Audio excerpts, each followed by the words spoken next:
Hey, what up, guys? It is February 19th, 2022. Stop the Saturnians launched just one day ago, and I woke up this morning with a hankering to play, so I thought, why not record it, do sort of a developer's let's play, and at the same time show off the regular difficulty, because I know a lot of people are finding it challenging, so I just want to give a demonstration of, the fact that it's doable. I can't guarantee a win. I usually win on regular difficulty, but I still lose once in a while. It's a challenge for sure. I've already preset all the volumes down pretty low, so it's not drowning me out. Got all my things set here. I'm not using a controller. I suck with the controller, partly because my controller's a bit funky. It's what do you call it? Uncalibrated. So I'm using keyboard. Let's play a new campaign. I will be skipping over a lot of the cutscenes and the the in-between sections of the briefings, just because I know what's happening. I can kind of fill you in as we go. So we're going to concentrate on gameplay. As you can see, I have a ton of games already ongoing. This one I just started this morning before I decided to record, so let's just go over it. Yes, let's play a new game on normal difficulty. Here we go. So the first thing we would encounter here is a cutscene that describes what's going on, but we are going to skip over that, because I got the volume pretty low anyway. Let's go through the power-up sequence, though, just because I like it. Hey up there, just give us a sec. Getting you powered up. I'm Ellie, by the by. So, here's our crack security. Type in your name so we know it's you. Also, in case you do anything memorable, they're gonna want to know who to sing about. Normally I use my real name, but in case you haven't noticed, if you've played the game before, I am also the voice of, in addition to being the designer of the game, I'm also the voice of Major Westra, so why not we'll have two Westras in the game. We'll have one in the pilot seat and one berating the guy in the pilot seat who is also Westra. Just for the fun of it. Let's skip the tutorial. Cool beans. I'll pass you over to the Major then. And we're going to skip this whole briefing section. There is a briefing. You can sort of cycle through all the different stuff that's going on, but we don't need to know that because I know it all. We're just going to click launch. The general gist is Saturn is invading Earth. We've put up a force field around the Earth, but it's not quite closed, so you, the pilot, have to defend the breach. And in the first wave, there is nothing but asteroids. What you saw there pop out of that guy is a resource. We want to collect as many of those as we can. We can only collect a maximum of 100, and they count for 5 each, so you can really only collect 20. At the current time, we can only collect 100. You can see at mid-left of screen the infrastructure. That is the Earth's health. If that reaches 0, we die. You can see at the bottom as well, on the bottom left, the ship reserves. We have 2 in addition to the one we're in. If we run out of ships, we die. So we got to keep the ships alive. We got to keep the Earth alive. One important thing to bear in mind if you're coming into the game for the first time, though, is that you cannot stop everything from getting to the Earth. At least on regular difficulty, it's going to be almost impossible. So you kind of got to pick your moments. It's worth noting, in between levels, you can, of course, restore infrastructure as well as restoring, buying back ships and that kind of thing. But at the start of the game, a ship is going to cost you to replace 100 resources. Whereas, even if you let the largest asteroid through, repairing that damage is going to cost you 3 resources. So, you're always, unless you're on the verge of losing the game due to infrastructure loss, you're almost always better off letting things past you than risking colliding. Now, you do have a health bar. You can see it beneath the ship there. We have 3 hit points to begin with. The asteroids come in 3 sizes, and they cause 1, 2, or 3 damage, depending on their size. The largest one hitting us will kill us outright at the time being, whereas we could get hit by 3 of those before we would die. Now you heard Ellie, that's the other character in the game, voiced by my wife. You heard her mentioning there's one of those crystal thingies. In the start of the game, as I said, there's only asteroids, but there is a special type of asteroid called a crystalroid. They're not super rare. They're like 10% of the asteroids are crystalroids, something like that. I forget the exact ratio. But when you kill them, they pop out 3 resources automatically. As opposed to these other asteroids, which may or may not pop out 1. At top right of screen, you can see 80/100 for our resources. That means we collected 80, we can only collect a maximum of 100. So we can really only pick up 4 more before the end of the game, or before the end of the round, rather. At which point we can't pick up anymore. You do have a shield. Whoops. There we go. You may have noticed I'm using it somewhat sparingly. If you look to the bottom left of the ship, you'll see a number counting down. 10, 9, 8. That's how many seconds you have left before you can use the shield again. once it's rearmed, you'll hear a little sound in a second, and you'll see a little shield icon appear there. There you go, we can use it again. Wiping the floor with them. But it only lasts for 2 seconds, so you want to pick your moments when to use it. If you just constantly throw it on, you're not going to have it when you need it. Your bonus score is tied to your accuracy rating. Apparently, the military doesn't want you wasting your infinite ammo. Don't sweat it too much. Keeping us alive is more important than showing off your sniping skills. There we go. We're still here. So this next wave we face, in addition to the asteroids, we're also going to be facing Saturnian missiles, so it'll be a little tougher. We're going to skip that tutorial. So here we are at the spending screen. All of these things are areas where we could improve our ship. But there are actually two kinds of, quote, resources, unquote, in the game. There are resources, with a capital R, and alien tech. At present, we have no alien tech, because you can't get them from asteroids. So we only have resources to spend, which means we can't actually do any research to improve our ship. The one thing we could do is spend our resources either to buy another ship, which we can't do right now because we can only have 3, and we already have 3. We didn't lose any. Or we can repair our infrastructure. As you can see, we have 69. We're allowed a maximum of 100. So let's go in here and increase that back to 100 at the cost of 31 resources. There you go. We still have 69 resources left over. We're going to launch into this in 1 second. Is there anything else I should tell you right now? Maybe not. Maybe let's just launch back into it right now. You can also get promotions and awards, but you can't get awards until you're promoted. And mathematically, I'm not sure it's possible to get promoted during the first mission. It's based on your score you accumulate. And although I think you technically could get enough score to be promoted in the first mission, I did the math once, and I think it would have to be if every single asteroid that came out was randomly the biggest size asteroid, and you managed to kill every single one of them with a single shot. So I'm not in that. So in practice, it's like a few trillion to 1 odds. I don't think it's ever going to happen in anyone's lifetime. I.e., you're not going to get promoted after mission 1. But you should be able to do it after mission 2 if you play semi-decently and get lucky, and etc. Now those missiles, by contrast to the asteroids, here we go, we're going to avoid that guy, let him through because I don't want to get hit. They do a lot more damage. Instead of doing 1, 2, or 3 damage, they do 3, 6, or 9 damage based on their size. But, A, they can drop alien tech when they're killed, in addition to resources. B, I forget what B was. Oh, B, they only have a single hit point. So if you hit them, they're gone, as opposed to the larger asteroids often take more hits to kill. Now with asteroids, they are built in such a way that you can sometimes get lucky and just kill them with a single hit, even the big ones. But you shouldn't rely on that, because it's definitely not a guarantee. Assume it's going to take 3 hits to kill the big ones, at least with your starting gun. We can improve our cannon later. You want to gather as much alien tech as you can in this wave. Now, to be clear, wave 2 here is not going to yield a lot of alien tech, unless you get really lucky. But you should be able to, if you manage to grab everything you can, you should be able to get enough that you can at least upgrade something in your ship after this mission. Let's let that guy go by. We can't get him. Now everybody's going to have their own thing that they want to, their own way they want to design their ship, obviously. There are different things you can expand on and improve as the game goes on.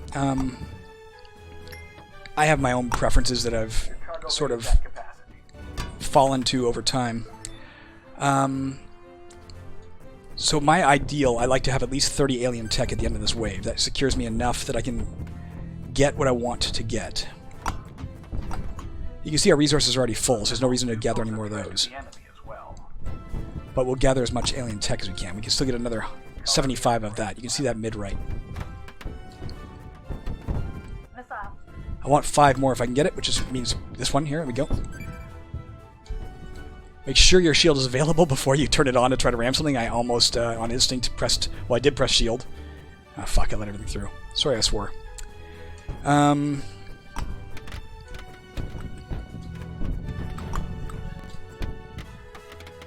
Yeah, make sure it's on or available before you... If you try to do it and can't, you hear that little squeaking sound? Oh, shit, I shouldn't have demonstrated that to you. I missed that guy. Wow, that was some impressive shooting. That little squeaking sound indicates your shield isn't available, so just be careful you don't instinctively assume you have a shield. Make sure you look first. Congratulations. You've been promoted to the rank of Ensign 2nd Class. So there you go, we passed the 30,000 point, which on regular difficulty is the threshold to be promoted to the first level above cadet at ensign second class. If you play at a lower difficulty, the threshold for those scores you need to meet is much less. Like on green difficulty, it's only 15,000 points, but then again, you get less points for killing enemies because it's an easier game. Now, when I mentioned I want 30 alien tech, it's because I expected to get promoted. I usually do at this point, and I knew that I would take alien tech here, which would give me 80, which is actually what I really want. Amazing work. So here's a briefing telling us in the next mission we're also going to face the first alien ships, drones. They're a light ship. They've got a single little cannon. They're very freaking fast, very hard to hit, but they take a single hit of damage to kill. Now, the reason I want 80 is because when I can, I like to improve my armor first. You don't have to. If you're a good player, you're better off, I think, probably improving one of these things, probably the cargo bay, but it's riskier. This will give us, instead of having 3 hit points, we will have 6 hit points if we improve this. Whoops. Whereas this, if we improved it, instead of being able to collect 100 resources, we could collect 200, which would make a big difference. Assuming we don't die, assuming we don't actually lose a ship, then we're better off taking this, because we'll be able to collect more and we'll be in better shape for the next mission. But on the other hand, if we take 4 damage, or if we take 3 damage, we're going to wish we had the armor. So it's a safer bet for me. I'm going to take this, just to make sure I can keep playing and show you more of the game. Now we still have 69 resources. We're going to pump all of that back into our infrastructure to make sure that the Earth is in its best shape possible. And let's go! Now you can see top left the amount of enemies incoming. That goes up with every mission too. Most missions, not every mission. So you're going to want to be aware that it's going to get longer and longer between restocks here. You may have noticed as well, missiles will... Try not to linger beneath it. Missiles will blow up enemies if they hit the enemies as well. So they can be useful if you're lucky. I'll demonstrate something in a minute too with a missile, or I guess I can't deliberately try to, but if it happens, I'll demonstrate it. Or I'll point it out, rather.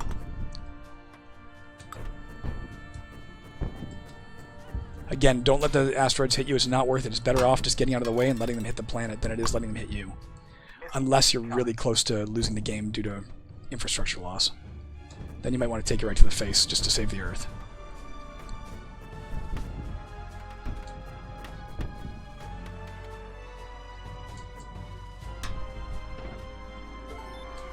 Now, where possible, obviously you saw that you get a bonus score based on your accuracy, so I tend not to shoot if there's nothing on the screen. That's about the only time I stop shooting. But don't feel pressured to do that. The bonus score is not worth letting things through. If you're new to the game, just hold down the fire button, or, I'll show you in a minute, I'll show you right now. In the options menu, you can always toggle this on. The fire button is a toggle, in which case when you press fire, it'll just keep firing until you press it again. I actually do use that really late in the game when I don't want to stop firing, because it's easier on my hand. But I don't do that unless I have to. I like to have control, that way I can mitigate, when the bullets are coming out.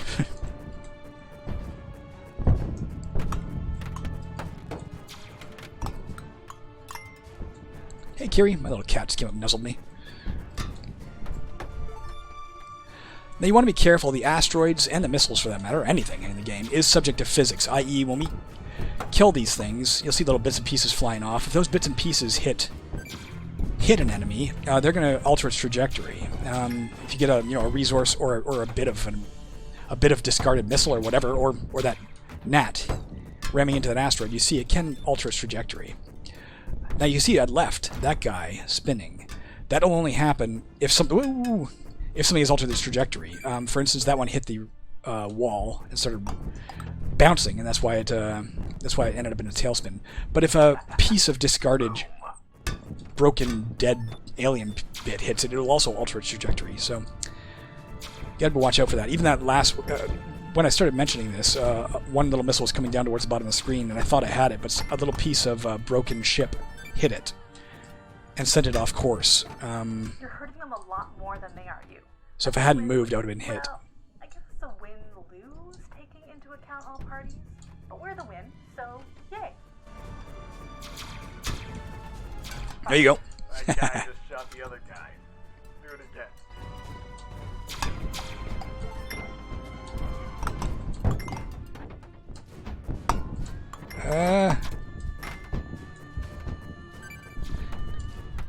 Now again, key tactic you want to bear in mind: you can't stop everything, so don't try. I know I've emphasized that a few times, but it's really, you can see it in action right here. You can stop collecting resources. Oh, I should have let him hit. Would have been fun. See a bit of a thundercloud down there flickering every once in a while.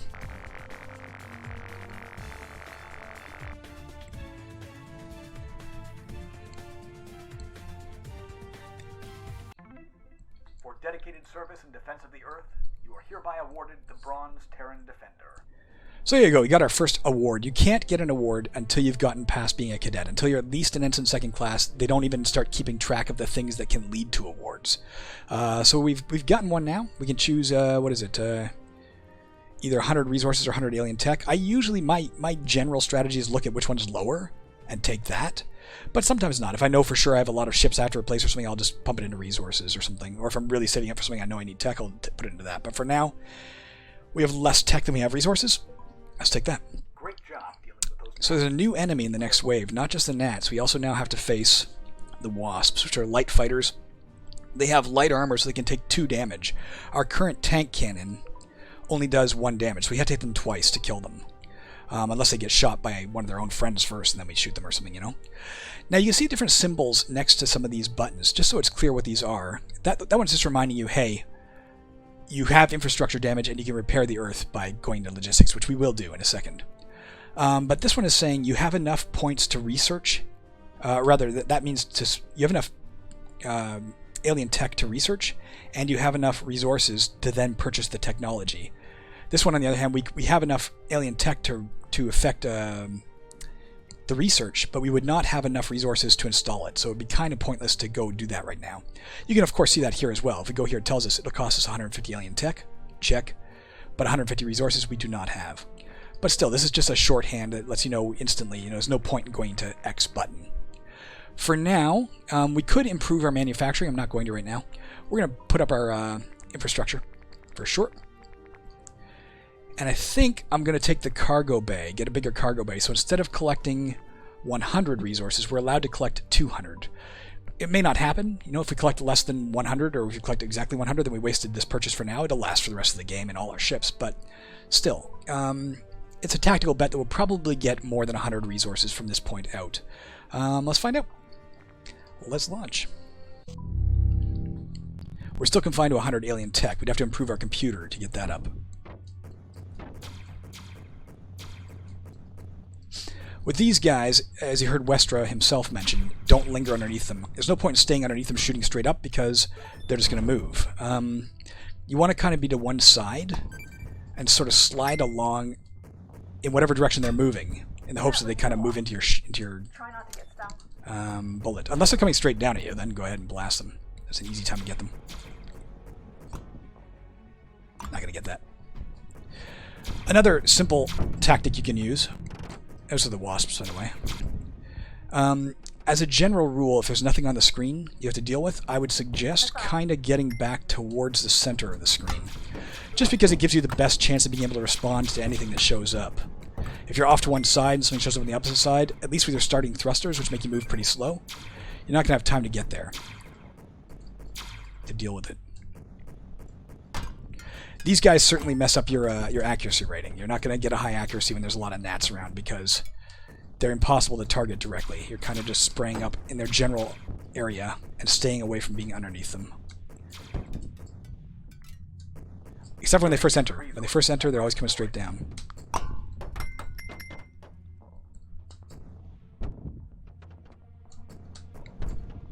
Sometimes I get a little cavalier and fire a single shot at something to keep my accuracy up, which gives me a slightly higher score, but it's not usually a good bet because often I miss.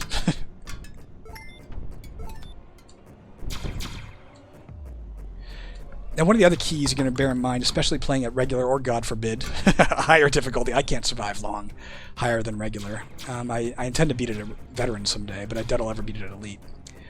I'd love to see somebody do it.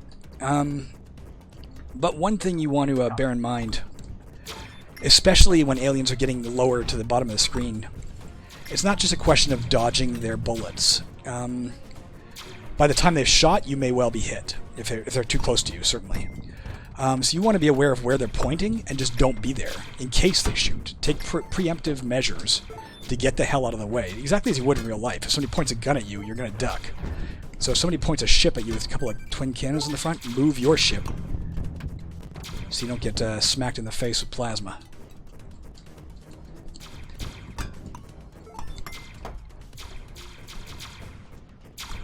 I'm going to hit here. Nothing I can do about it. R2000 can't take much more. You know what's awesome? Saturnians shooting Saturnians. I think that's awesome. Don't bother. I'm going to be pretty careful. My health is quite low now. All filled up. These mean a lot more danger. Aliens picked on the wrong planet.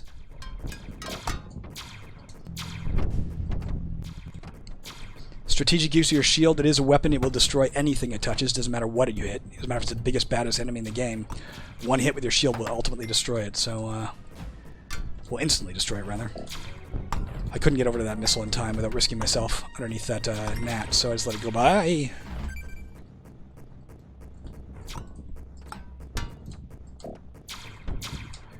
can hear that little grok sound. That's saying that the computer's full, so there's no point in me going for those blue things anymore. I can't get any more alien tech. But I can still get resources. Let's keep our eye open for those. Damn it.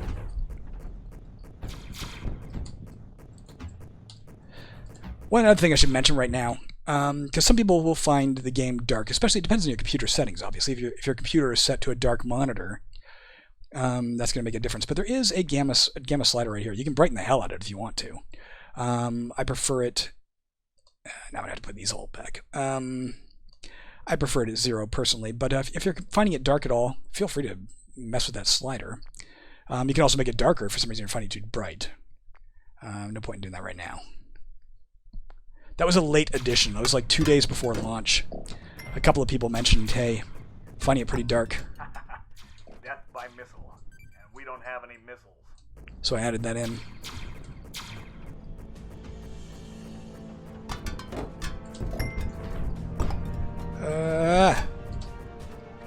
This guy's dangerous. Alright, let's try and get under. Oh, he's gonna hit that. Beautiful. Let me get some water. Be right back.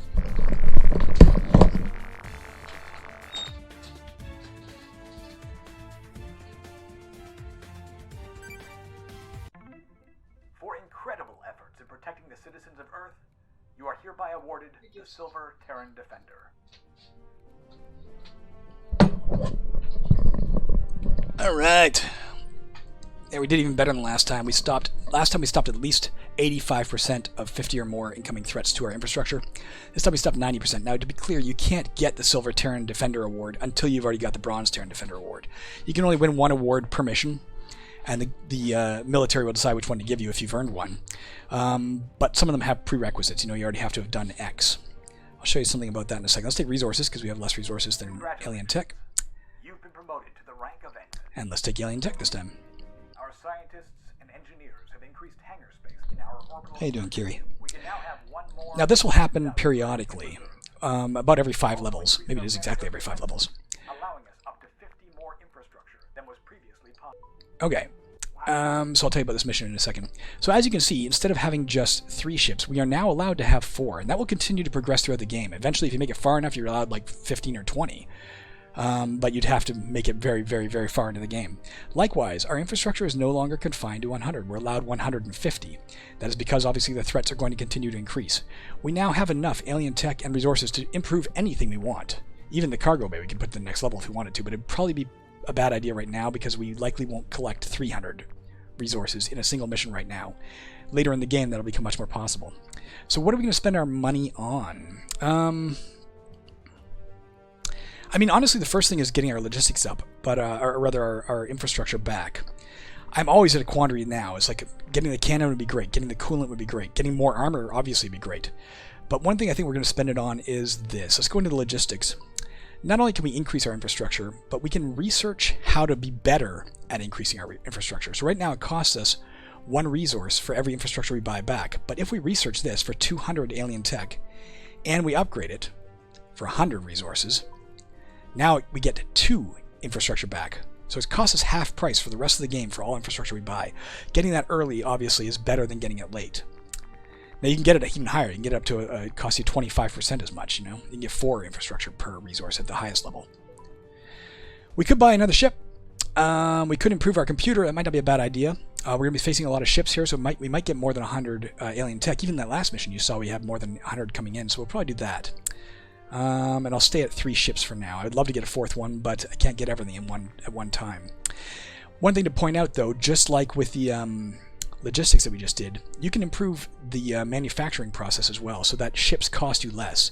They cost us 100 resources per ship right now, but at the highest level you can get that down to 40 resources per ship. So again, the earlier you do that, the more money you're going to save in the long run. But it's always a balancing act. Do you improve your ship now to make sure you can take on the threats you're going to face, or do you start doing this early so that, assuming you do survive, the game will be much easier from that point on? For now, I think we're going to take the computer. And that will not, unfortunately, leave us enough money to buy another ship, but it will allow us to improve this a little bit.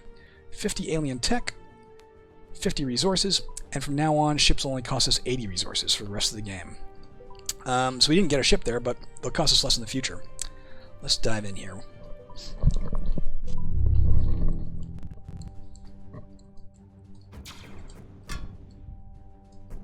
This particular mission, there's no new enemies, but the enemies have now realized what a threat you are. So instead of trying to attack the Earth, they're primarily trying to kill you, which means you face a lot of gnats and a lot of wasps. But there'll still be some meteors and some missiles, but the percentage of those will be dropped considerably for this mission. It'll be mostly enemies that are trying to kill you. The plasma bolts themselves can't hurt the Earth if they get past you. They only hurt you. So you don't have to try and block those. Shit. Yeah, I got it. I'm not sure it was a good trade. We could have taken 3 damage to the Earth there, and I could have got that 5 alien tech. I'm not sure I should have let the missile go past so I could get the alien tech. Hard choice.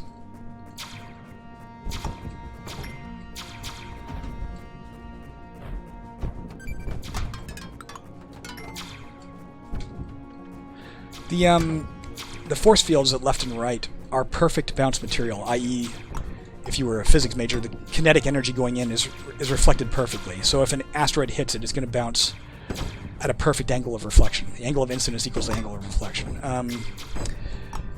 Just by way of saying, you can anticipate where an asteroid is going to bounce. There's no random component there. Speaking of randomness, of course... shit, I collided with that guy.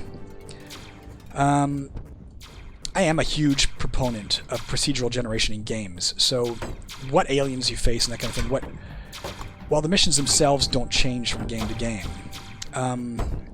the general rules of what gets generated and such doesn't change from game to game. It is kind of like a wandering monster table in D&D, the computer's going to decide what to send at you when. So every single game you play is going to be slightly different. On this level you will always be facing more wasps and gnats than not. Those 2 guys collided and they are now slightly stuck together. There we go. Frick. But, how many gnats, how many wasps, when they come in, what angle they come in at, what speed they're coming in at, all that's going to be varied.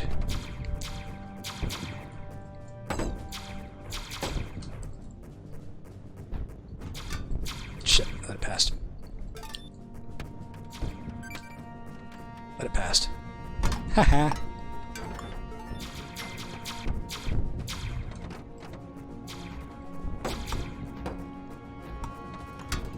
Obviously, the aliens can shoot each other too. As a general rule, they try not to.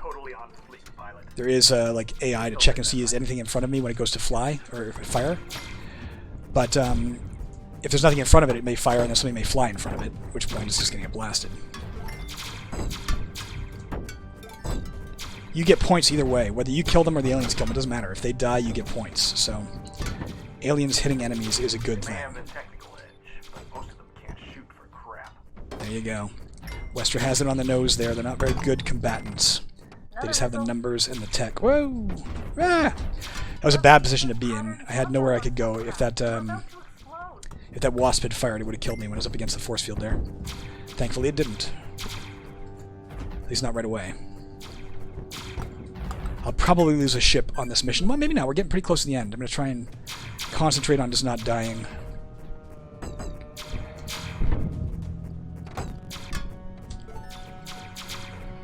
Again, 80 resources is a lot of ground to make up, so it's better that I let things go by better that I even let tech and stuff I can pick up go by than risk dying if there's any chance of that.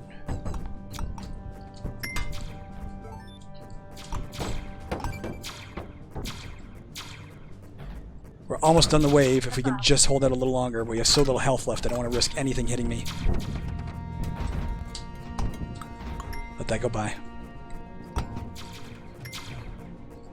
These gnats in particular, when they get low to the ground, are very dangerous because they're going to shoot straight down, man, and if they're close to you, it's not going to take that bullet very long to reach you. There we go. Your ship fully repairs itself, or gets repaired, between missions. So as long as you don't lose a ship, it doesn't cost you anything to take damage, per se. I forgot to show you something in between missions. I'll show you that right now, and I'll explain the per se aspect as well. For the careful conservation of Earth's finite defensive resources, you've been granted the Conservation Ribbon. There you go, 3 sorties in a row at least, since, again, the first mission didn't count because we were a cadet. But we got through missions 2, 3, and 4 without losing a single craft, so we've earned the Conservation Ribbon. You can only win each award once, so that's the only time in this game we'll get that. We'll take Alien Tech. I'm not sure that was the best idea. So this next mission, there are no aliens. They've backed off to regroup. They're sending in more asteroids, but not just asteroids now. Now there's comets. Comets move a little quicker. They can take a lot more damage, like twice as much damage as asteroids, and they do twice as much damage if they hit you or the Earth. So they're much more dangerous overall. Once again, I don't think we're going to have the resources to really buy back a ship right now. I don't expect to lose 3 ships in this mission. So buying one right now is just a waste of money. Unless, of course, I lose 3, in which case I'll regret it. What I do know is that these asteroids can take a lot of... These comets, rather, can take a lot of damage. So I want to do more damage. I don't have enough money, unfortunately, or alien tech to improve my cannon, but I can improve my coolant. So I'm thinking that's probably my best bet now. 125 alien tech, 100 resources. We got better coolant, which means our cannon will fire faster. It was firing once every 0.3 seconds. Now it's firing once every 0.25 seconds. So it's a little bit... We'll get up more bullets faster, which means we'll kill things easier. Let's improve our infrastructure back to top. Yeah. You know what? Well, yeah, let's do it. Let's hang on to the rest of our... I was going to say maybe we could have bought one more ship and just, you know, had this like at 140, but again, I really don't expect to lose 3 ships in this mission, and frankly, if I do, I'm not winning this game anyway, because that'd be too much ground to make up across the time. I mean, unless I played it exemplary thereafter. Attack a wallop. Don't let them reach the planet. Now these, again, it is double. So the asteroids have 1, 2, and 3 health, and they do 1, 2, and 3 damage. The comets have 2, 4, and 6 health, and do 2, 4, and 6 damage if they hit anything, the Earth or you. Unlike the asteroids, which occasionally lucky hits can kill them with a single hit, comets can't. You have to do that amount of damage to the comet to kill it. The lucky hit aspect is mainly to give you a little advantage early in the game. Shoot, I was scratching. I was scratching my arm. I didn't have my hand on the keyboard when that guy came in.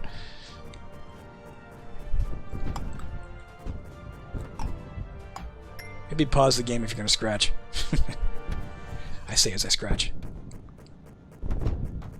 Again, you can see a bit of a lightning storm going on in the Earth. Down to the bottom right there, I saw some flickering. Let's throw that on. I don't know if we're going to get that guy. No, we're not going to get that guy. Let him through. Again, when in doubt, it's better to let it through. If you try and get in the way of something you can't kill, obviously it's going to hit you, and it's probably going to kill you. And again, the loss of a ship is way worse than the loss of a bit of damage to the Earth. One thing to bear in mind with this mission, and it is mentioned in the briefing, of course, is that without any alien ships to face, we are not going to gain any alien tech this particular round. We can only gain resources during the combat. Now, of course, if we get promoted, or get an award or something, then it would be possible to get some alien tech for this round.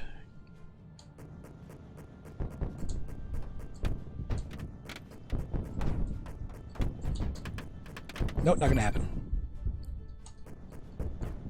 Better to move away so I can concentrate on something I can kill, rather than waste my time with something I can't.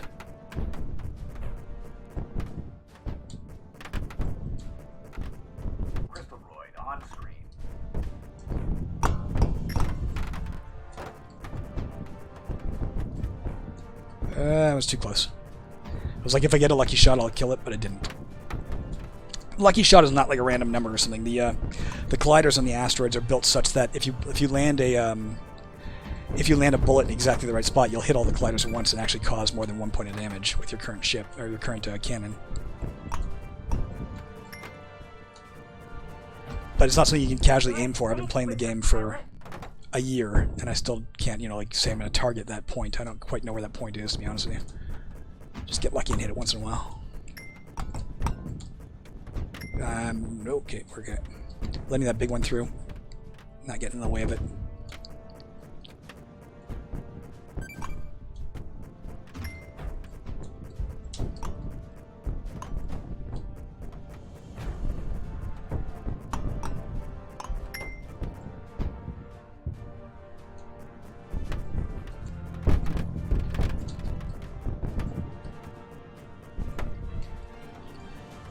I have to adjust the drapery in my room in a second. It's midday and the sun is like streaming through and painting my monitor, which is making it hard to see.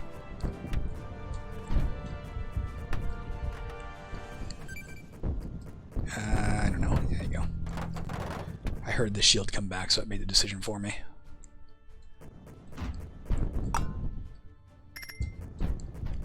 Again, I let 2 little things through. Those 2 things caused 4 damage. But that 4 damage will cost me 2 resources to repair. And in the process of letting them through, I gained 15 resources. So that was a heck of a good bargain. It's better in that case to grab the resources than to worry about trying to stop everything.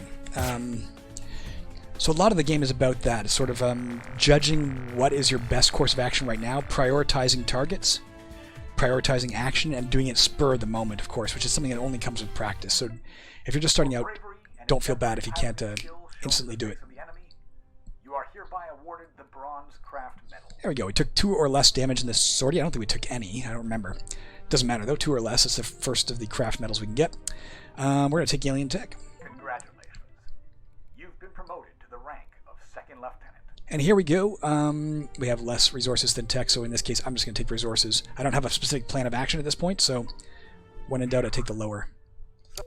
There's a new alien introduced this round. It's going to be the Spider. It is the medium fighter. It has 3 armor, it has 3 cannons, but it moves slower and it turns in a wider turning radius than the Wasp does. What are we going to do? The first thing we're going to do is repair our Earth. You don't, of course, have to use the mouse. If you had a gamepad or if you have a keyboard, you can just like move the keys around like this. But I prefer using the mouse. It might not be the worst time to start building this up. And then getting the ships in here. If we can do that early, it'll make the game a lot easier. So I'm going to spend 125 alien tech, 75 resources. Now they only cost us 60. I can't get the next one, but I don't want to risk with the wasps, or pardon me, the spiders showing up. There is a chance I could lose 4 ships this round. I doubt it, but just in case, boom. We've got all our ships back. We no longer have enough to do anything else. So we're just going to save the resources in the alien tech for the next wave. Let me sip some water and then I'll press launch. Oh, the thing I wanted to show you, I keep saying I want to show you and I don't, is in here you can keep track of which medals you've gotten, which ones are still outstanding. If it's bright, you've already got it. It tells you when you point at it what it is. Again, you can just use your keyboard to highlight whatever you want. It can be a little hard to see if you're not... if you haven't already got them, it can be a little hard to see which one is kind of highlighted right now, but you can point with your mouse. Let me get that curtain as well, speaking of hard to see, and then I'll dive into the next round.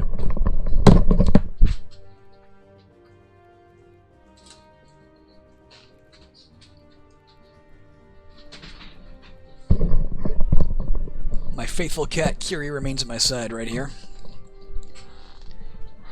Alright, let's go. Oops, shoot. I have an automatic desk, with a lever that adjusts the height of it, and sometimes I bump it with my armrest, and it goes to the wrong height, which can be very detrimental to my... That's what they're calling your spider. You're probably going to have to shoot it a few times to take it down. I didn't have my finger on the keyboard, so I didn't get to fire on the guy when he's coming in. Missed my opportunity. Shit.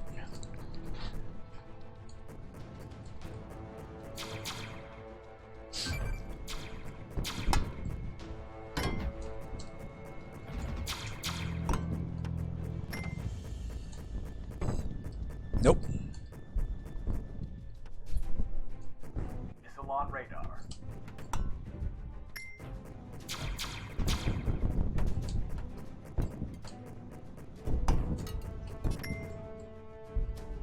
You heard me try to use a shield there. It wasn't ready. If it had been, I would have rammed it. It wasn't, so I got out of the way.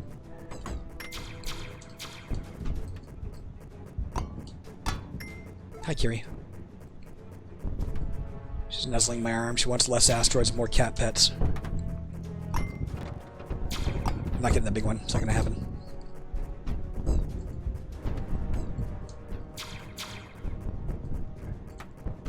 Shit. That sucked.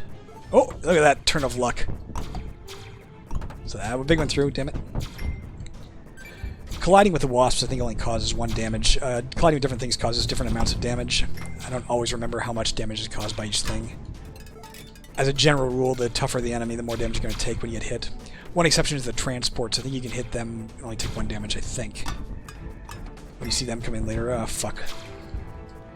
That's a lot of damage coming in, nothing I can do about it. Nothing I can do about that one either. It's a bad turn of events.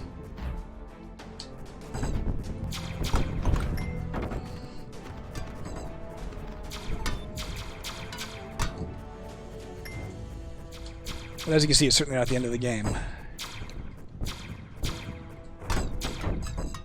Missed all those lovely resources and alien techs. I will have to start trying to do a little better at killing this stuff, though, or I'm gonna run into trouble. Gotta adjust my desk a minute too. That little nudge I gave it got it just out of whack, and I feel it in my arms. My desk isn't exactly the right height. It's like this magical ratio of distance from ground that makes my wrist just love life. I doubt the Saturnians expected high losses to their own missiles. Got a 65 infrastructure, still got 62 enemies coming in. It's a bit of a dangerous place to be. Not the end of the world, but if we're not careful, it could be very literally the end of the world.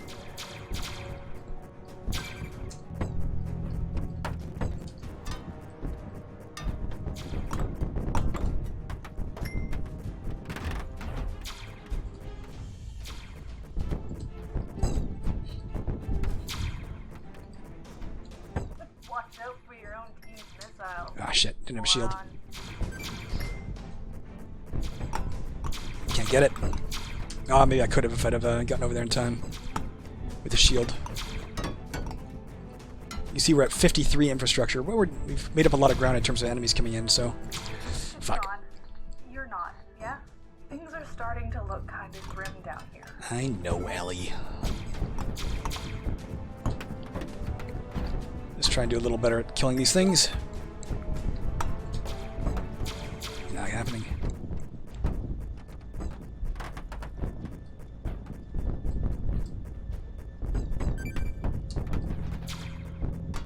Dude just got high-fived in the face by a missile. Ah, shit. This is gonna be bad. Prioritize threats to the Earth right now. Getting bad, guys. Now's the time when you might have to throw... Okay, we're okay now. There's no more enemies coming in. Nothing else can damage the Earth. We're not going to lose to the Earth damage right now, but it came That damn was a close. close one.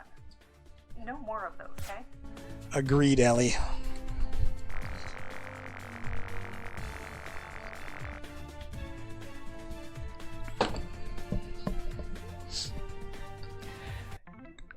For dedicated service in the advancement of Earth technology, you've been granted the Tech Service Ribbon. Now, I don't know if I've got a promotion coming to me. I didn't really notice what my score was. So in this case, I'm going to go against the grain and not take tech. We have a lot. We have to replace 1 ship we lost. We also have to replace a lot of infrastructure, so I'm going to stick with resources for this time. The Spiders are a tough military ship. So we have a new enemy facing us this time, the Bloat Flies. They're a civilian ship with decent armor. They come in 3 different sizes. The big ones have a lot of armor, but they move slower the bigger they are. They come in with an asteroid that they throw at you or the Earth. And they can always just leave the screen and grab another asteroid and come back in. So if you don't kill them, the asteroids they're throwing don't count towards the enemies incoming. It's just like their bullet is an asteroid. So you got to be able to take them out kind of early. They're not a huge threat usually, but they can be if you don't take care of them.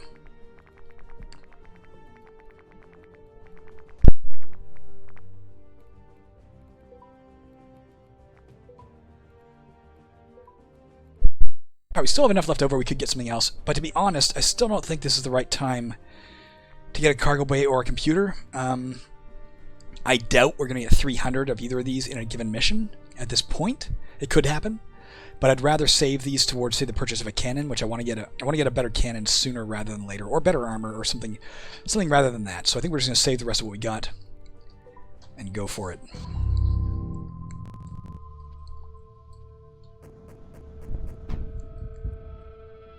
Shit, this guy might be too tough. We got him. That's a bloat fly. They have an infinite supply of those asteroids, so try to take them out early.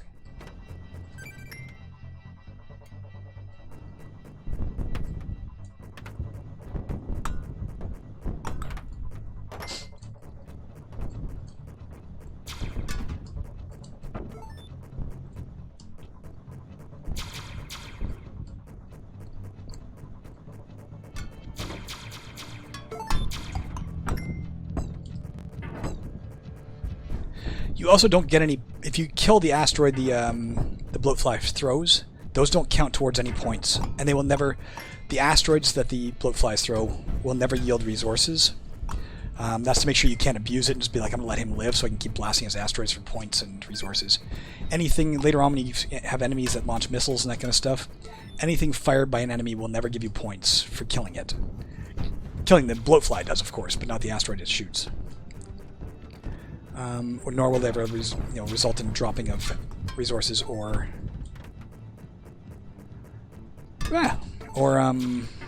alien tech.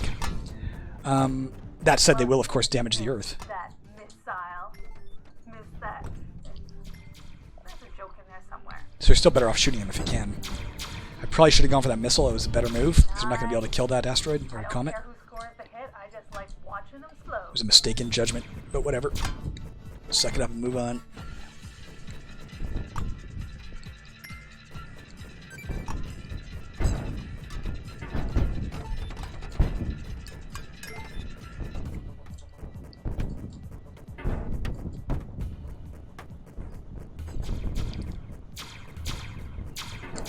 Shoot. Missile.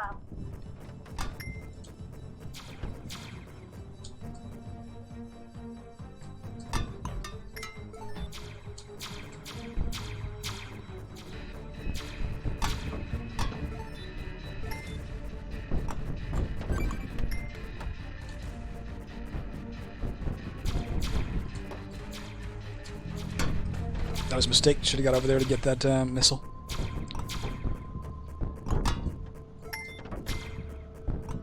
Ah, shit, I'm getting hit. Your armor's gonna need some serious repairs.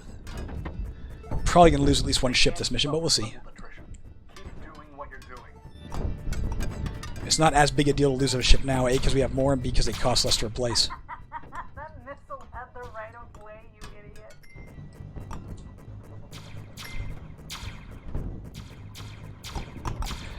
Now you see that missile spinning up there that I shot, and of course while it's spinning up there it doesn't pose a threat, so you may be thinking, why did you shoot it? You just leave it in place so that it serves as a a landmine that they can come in, fly in, and step on, But they will succumb to gravity as their fuel runs out. They start, their circle they're flying in becomes more and more eccentric, and eventually they're going to end up flying up or down. Sometimes they fly up and off the screen and they're out of your hair, but sometimes they don't. They come down to the Earth, so that becomes a threat. I got to be more cognizant of the threats to the Earth right now. I'm letting too much get past me, and we're getting to a little bit of dangerous territory again. That's fine, it happens.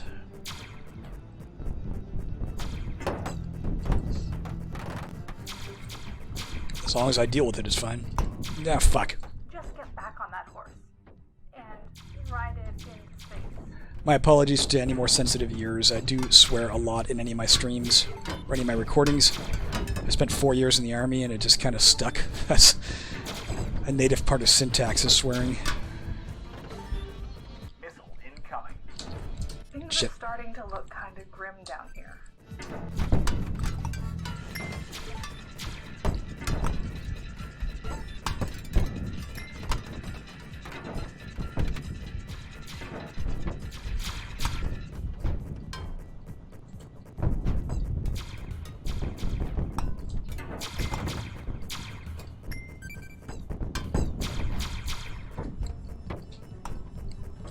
So again, I had somebody mention that it seems impossible to stop everything. I know I've said this several times. It seems impossible to stop everything coming in. That's because it is. As you can see, we've taken a lot of damage to the Earth, but we're still in this. As long as, well, we're going to survive this wave in terms of that, for sure. There we go. Let me let my cat out now. She seems to be vacillating between what she wants. There you go, baby.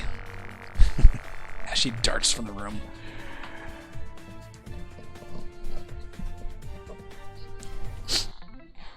For dedicated service in the advancement of Earth's science, you've been granted the Science Service. I think once again we're going to take resources here. We have a lot of ground to make up, and we have enough tech that we can probably get most things we would want anyway. Congratulations. You've been promoted to the rank of Lieutenant. This would be a tougher choice usually, because we have so much of each and it could go either way, but again, I'm sure this will be enough to upgrade my cannon, which is I think what I want to do next, or maybe my armor, I'm not sure which. It should be enough to do that, and this will let me buy back a ship and repair all the damage to the Earth, so I think we're going to take that. Excellent. Now the next enemy up is definitely, in my opinion, the single most dangerous enemy in the game. They are terrifying, I'm going to tell you that straight out. They are super deadly if you don't know how to deal with them. And even if you do know how to deal with them, they can be super deadly. So let's be aware of that. That is the Fireflies. They can't hurt you. They literally cannot hurt you. They never come low enough to ram into you. They can't shoot. So they pose no threat to you or to the Earth. But every once in a while, they will let out a really bright light, which will blind you entirely. For 3 or so seconds, you won't be able to see a thing. In which case, you are literally fighting blind and hoping for the best. But we'll talk about how to deal with that. One of the ways you want to deal with that is they only have 2 health. Now this cannon here only does 1.5 damage if I upgrade it. So it'll still take 2 shots to kill the Firefly either way. This will help me with dealing with asteroids, larger asteroids, and with certain comets this will help. And with the spiders. It won't help with much else right now. Maybe some of the Bloat Flies as well. But if we can get this up to the laser cannon, which does 2 damage, then a single bullet will take out the Firefly. So usually when the Fireflies show up, that becomes a target goal of mine, is get to a laser cannon as fast as possible. It's not always possible. Sometimes you're stuck with the Gauss cannon or even the tank cannon for a long while, but it'll sure make your life easier if you can get there faster rather than later, in my experience. Another thing you could think about upgrading when they show up is either your power routing or your shield generator, both of which affect your shields. And shields are super important when the Fireflies are around, as we will soon see. We now have no more tech to actually embrace anything or expand anything, but we do have tons of resources left over. So later on, we'll be able to get more stuff, but for now, we're going to have to move ahead after I take a sip of water. Alright, man. Let's go for it.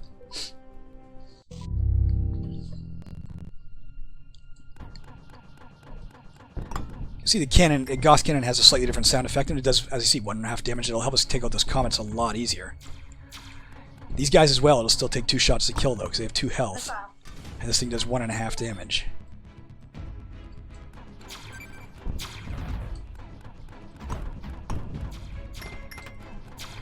But these guys now only take 2 hits instead of 3, the spiders. So, again, the Gauss cannon helps an awful lot with them.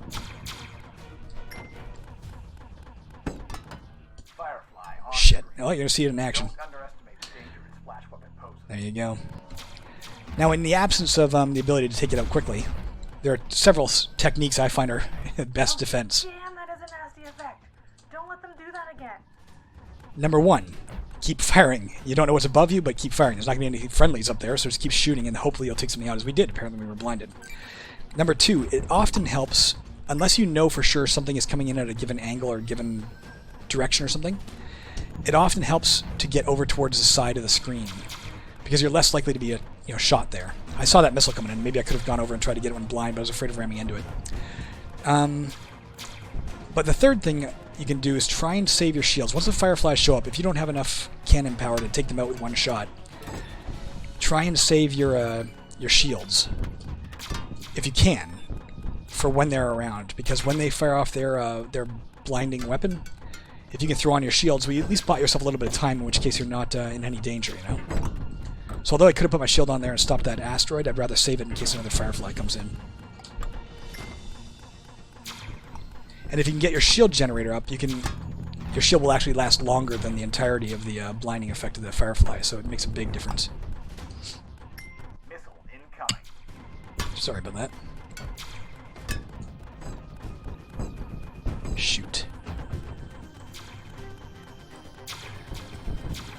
Oh, got him. As you can see, there is a lead-in time. They glow bright red, and they make a whining sound when they're charging up their shield. So you can tell who's about to pop off, and aim for them in particular, if there's more than one on the screen. You really don't want too many of those on the screen at once.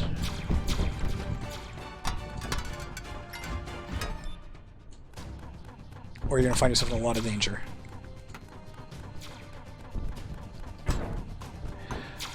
I mentioned improving your shield generator or your power routing. Shield generator will affect how long the shield lasts. Right now it only lasts for 2 seconds, but at its maximum level, it'll last for 5 seconds, which again is longer than the blinding effect of the Firefly. The power routing will let you use it more frequently. Their numbers are falling fast. Keep pounding them. Right now we can only use it once every 20 seconds, but that 20 seconds does start counting from the time you activate it, which means the first 2 seconds of the time, between when you can use it again, you're actually shielded. So you fire it off, and there's actually only... Oh, shoot. By the time the shield has dissipated, you actually only have 18 seconds where you can't use it. But if you can get your shield to your shield generator to the maximum level and your power routing to the maximum level, then you fire it off. It lasts for 5 seconds, and there's only 14 seconds from the time you start it to the time when you can use it again, which means there's only actually 9 seconds of downtime between when you can use your shield. It makes a huge, huge difference to how often you can use it, obviously, and its effectiveness.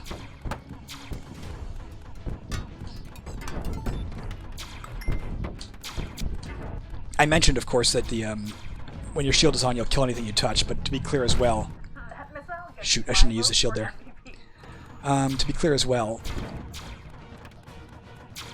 you're 100% immune from harm when your shield is up. They can't hurt. It doesn't matter what they hit you with, it won't hurt you at all. Nope.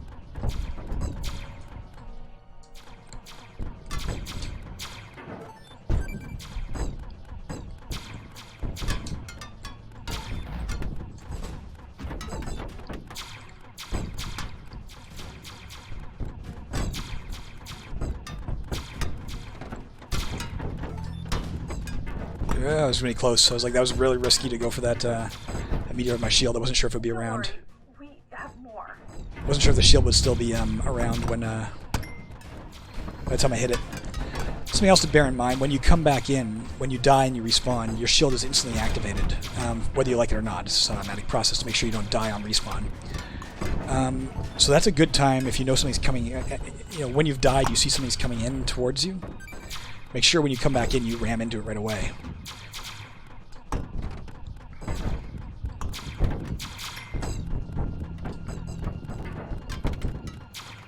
It's along radar.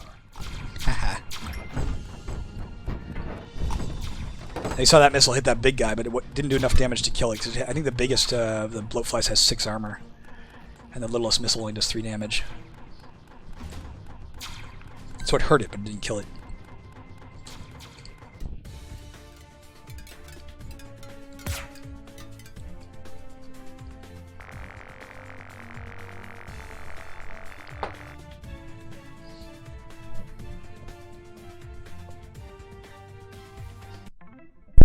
Dedicated service in the advancement of humanity's well-being. Granted, the People's Service Ribbon. Now we've got plenty of resources. That was incidentally for, we got 100 resources and 100 alien tech in the one sortie, so... Congratulations. You've been promoted to the rank of Lieutenant Commander. We're going to take alien tech again. And I think... Scientists and engineers have increased hangar space. Good stuff. Dear God. We spotted the first of the Saturnian capital ships entering... So we're up against only one enemy this next mission. It's the Destroyer. Pretty tough to kill. But I think we're in really good shape, actually. The game has gone quite well so far. I actually have enough resources and tech to upgrade to a level 2 cannon right now, and that will make the Fireflies for the rest of the game so much easier to deal with. I don't usually have... I'm playing a little better than I usually do, to be honest. I thought I'd be playing worse because I'm talking to you, but no. So I'm going to take that. We don't have to technically take anything back here this round, because the Destroyer that's coming in has only plasma guns. It can't hurt the Earth, so there is no threat to the Earth at all this next wave. It could kill us, so I think I'm going to get back some ships, if possible, at least one. Maybe I'll get back just one, And then I will, shit, maybe I should have taken one of these. It can also be really good to get your cargo bay or better yet, your computer up to level 2 before facing the destroyer, because it drops a lot of alien tech and a little bit of, a fair amount of resources and a ton of alien tech. So we're not going to get as much out of this as we could have if I'd have instead upgraded my computer. I probably should have done that rather than take a ship back. I'm going to spend the rest to get back the infrastructure. Even though we don't have to right now, I just want to forget, after this next mission and end up starting another mission and being screwed, There you go. Alright, let's go. Now this guy you cannot hurt directly. He's too thickly armored. What we have to do is take out all of his plasma cannons. There'll be a lot of fire coming your way. Keep an eye on the plasma bolt, not the destroyer. You can effectively dodge. Oh shoot. As you can see, the plasma cannons are getting damaged. They're getting kind of darkened and blackened. And bits of green on them when they get start leaking plasma. And they start smoking, of course. But you have to take out all 5. There you go. Take out all 5 of them to get rid of him. In the meantime, every one you take out is one less cannon firing at you. Now the destroyer does tend to concentrate its fire underneath its body. It's kind of random where it fires underneath its body. It's not just directly targeting you, because it would just wipe the floor with you if it did that. And it would be no point in dodging. You'd just get slaughtered. So instead, it kind of fires randomly beneath its body, but if you move out from under its body, then it starts firing randomly in a wider arc, which means it still can hit you when you're out from underneath it, but you're less likely to get hit. Computer memory is overloaded. Deprioritize tech. You're a lot less likely to get hit if you move out from underneath it. Not that hard when you know how to deal with it. As you see, we could have got a lot more alien tech there, maybe even 400 if we'd had a level 3 computer, but... For extreme piloting skill in combat and defying great odds, you are hereby awarded the Silver Craft Medal. There you go. We got the silver one because we only took 1 or less damage to that sortie, and we already had the bronze one. Let's take resources. And there we go. So we're up against now, in addition to everything else, not the Hornet anymore, but we're up against everything else, but we also have missile launchers. They're called Mosquito missile platforms. They come in 3 sizes. They have armor comparable or maybe even better than, I forget, that of the Hornet was a beast. Sorry to say. Bloat Flies. But instead of firing asteroids, they actually fire missiles. They fire missiles equal to the size. If they're a small missile platform, they'll fire small missiles. If they're a big missile platform, they'll fire big missiles. And they have an infinite supply, so you're going to want to take them out as fast as you can, or eventually they can become a big threat to the Earth. For now, you know what? Oh, we can't quite do it, can we? I really want to get this to level 3, so we can get these things at 40 per. Maybe I'll hold off. Maybe I'll hold off on that for now. And I think I'm going to upgrade my armor. It's a toss-up, man. Any of these things can be good. Thrusters can make us move faster. That'd be good. We are moving really slow right now, but this would give us 3 more health. So instead of having 6 health, all of our ships would have 9 health. That's a pretty big upgrade. I think I'm going to take it. And that's the best we can do, short of getting another ship. Ah, screw it. Let's do it.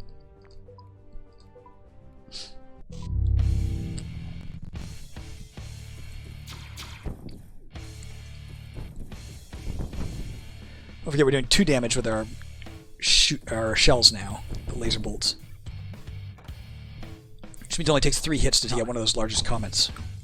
And only 1 hit to take out these light wasps now. Light fighters. Only 1 hit to take out that comet. Mosquito. It'll keep blasting us till you blast it, so blast it. But still the same amount of hits to take out the spider, because we were doing 1.5 and it had 3. I meant 2 hits. We're now doing 2 and it has 3, so it still takes 2 hits to kill a spider. Even if we upgrade to the maximum weapon, it'll always take 2 hits to kill a spider.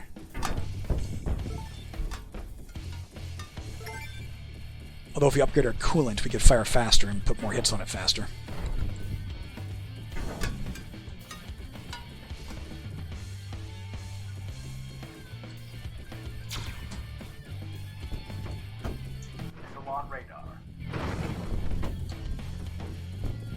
I mentioned earlier preemptively, being aware of what enemies are going to potentially do. You saw me throw on my shield as soon as I got underneath that medium-sized missile platform. It hadn't fired yet, but it was close enough to me that I knew if it did fire, I'd have trouble getting out of the way. So rather than risk it, I just decided to throw on the shield, and thankfully I did, because it It did indeed. Oh, we're not going to get it. Darn it. Throw my shield. Coming. Because it did indeed fire a rocket.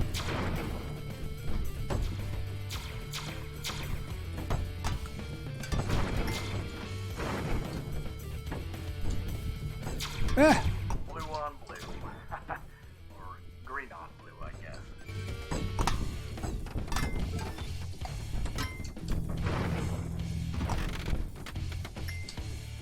You're popping them like pinatas.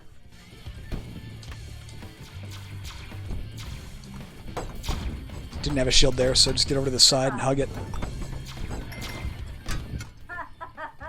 Obviously, over to the side, you're limiting the angle at which things can attack you.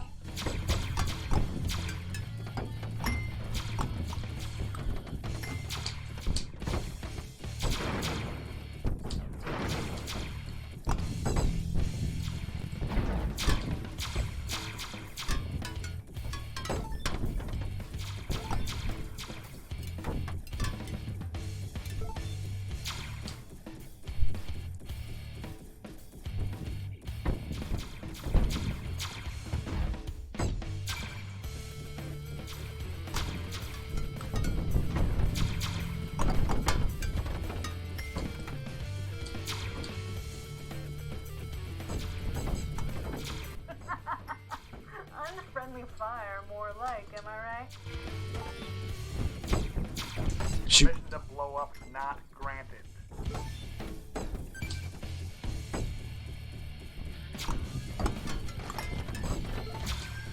Missile on radar. Shoot. I knew there was a missile coming down there, so I threw my shield and slid to the left, hoping I hit it. I think I did. I think I heard it get hit, but I can't be sure.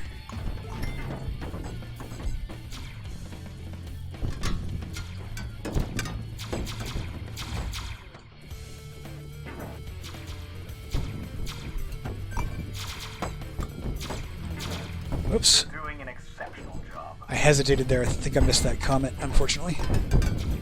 Not sure why I hesitated. Just that moment of instinct where you're like, oh my god, I'm going to hit something. Shoot. Ah! You understand, exploding is not the objective, right? I know. Oh shit. Hitting a lot of crap. You're a light breeze from going boom. Getting pretty hurt again. Careful. We're almost done this wave, though, so we should be okay. Missile. Still 3 seconds from shield, or 1 second now. There we go, shield's back. If we need it, like we do there.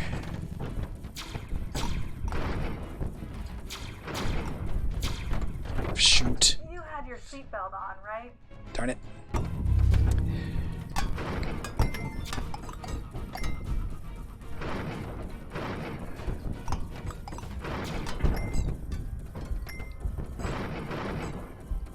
Missile on radar.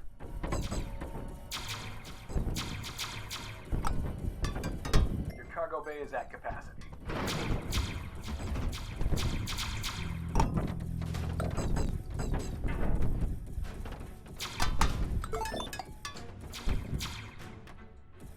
This is it, this last guy. There you go.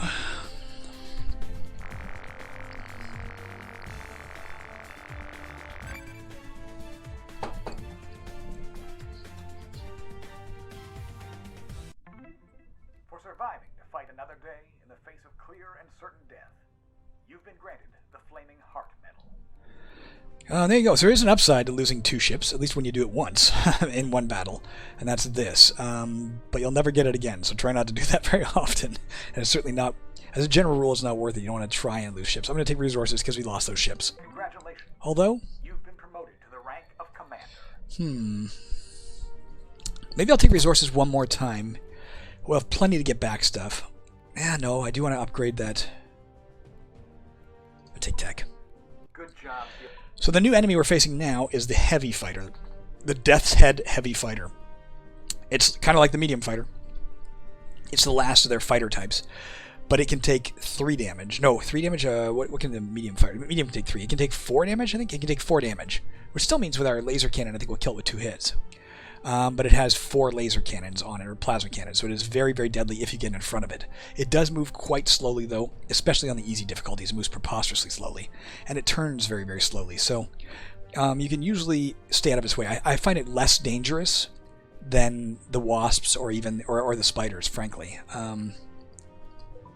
You know what, I'm going to take it. So we have the maximum. We now have nanotech manufacturing process. There you go. We can get these back at 40 resources each. Nice and cheap for the rest of the game. Just get back as much infrastructure as we can, and then we'll see how much we have left. Let's see if we can get anything new.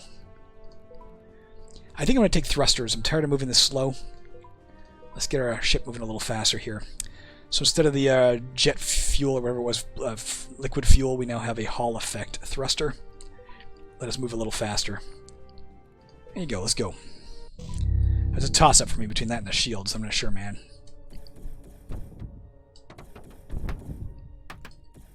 Definitely a very noticeable difference as soon as you're in it.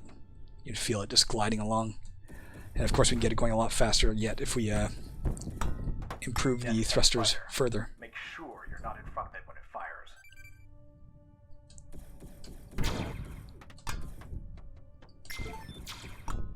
See, it moves slow enough. Shoot. I'm not even going to throw my shields on right now just because there's only one of the... Well, now I am. I hear it shooting. The Death's Head moves slow enough that especially if you can get it early when it comes in, you have time to kill it and get out of the way before its plasma even reaches you, even if it starts firing at you right away. So I do find them a lot less dangerous, frankly. The missiles the Mosquitoes fire don't arm till 0.5 to 0.9 seconds after launch. Probably a safety feature for the Mosquito itself. Until then, they won't cause any damage, though you can still blow them up. The way they're shooting each other up, you might be better off solo.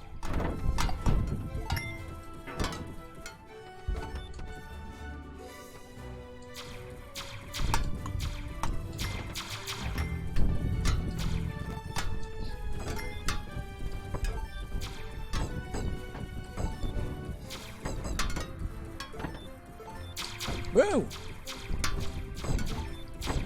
Incoming. Haven't been able to get over to deal with that missile launcher because the fighters are scrambling around down to the base of the screen and blocking my path unless I want to ram into them. Which I didn't. Now I need the shield though. Because that heavy fighter was coming at a fairly flat trajectory and firing at me. Although that means I don't have a shield now for this blinded motion, so or moment, so just fire and stick to the left edge. Armor on these Nope. things? Got me.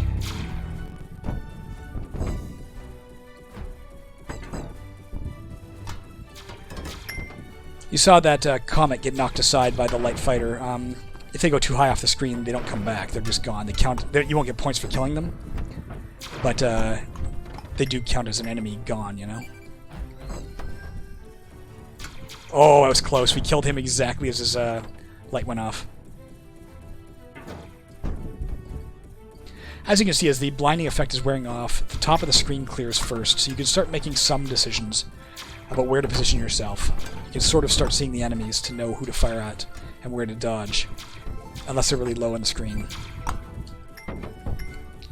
But for the first few seconds, 2 or 3 seconds, you can't see a thing, so then it's just sound effect cues. Kaboom, motherfucker. Shoot. I was too busy dealing with that missile and missed the fireflies. Our ship go. Yeah, I died.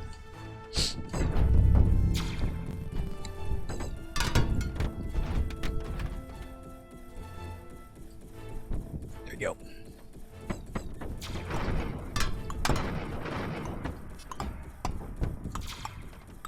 I want to get the fire. You got shot by a friendly.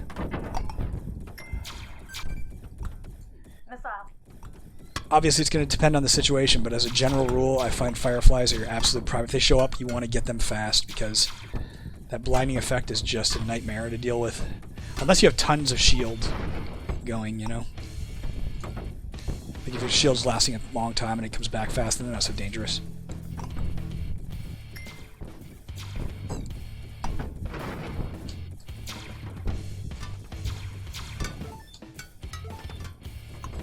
Missile on radar. Nope, missed it. Staying over by the left edge because I saw that missile over by the right. I don't quite know what happened with it. Throwing my shields on. Let's get this missile so it doesn't end up falling on us later. Shoot. Obviously, being at an edge can be a very dangerous place to be, especially once these guys show up, because if they turn towards you and fire, there's nowhere to go. There's another reason to stay at the center when you can, Wow, just blew that thing to bits. but don't be afraid to go to the edges when you need to.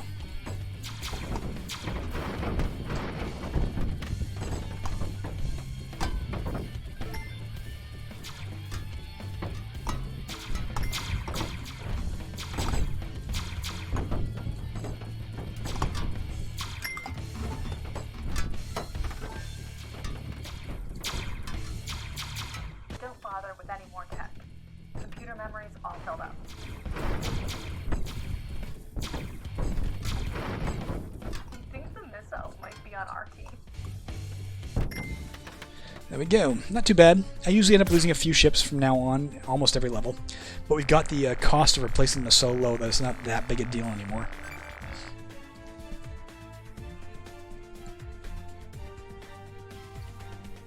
I mean, is it Congratulations.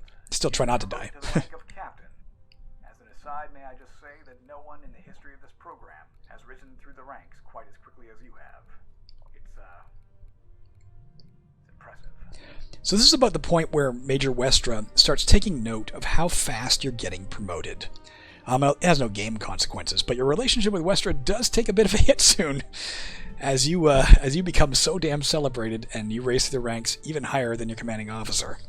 But not there yet. We're still not as high a rank as he is, but he's starting to take notice of what the hell. The invasion has begun. So up until now, they've been attacking Earth, but they haven't actually been trying to put troops on the ground. Now the transports start showing up. They are very, very dangerous. They do... I forget. It might be 5, 10, and 15 damage to the Earth if they hit.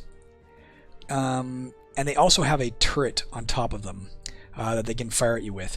It doesn't do that much damage to you. If it hits you, it does less damage to you. But if they land and let the troops out, it does like I think it's 5, 10, and 15 to the Earth. And they are slightly armored. I don't remember how armored it said. The invasion has begun.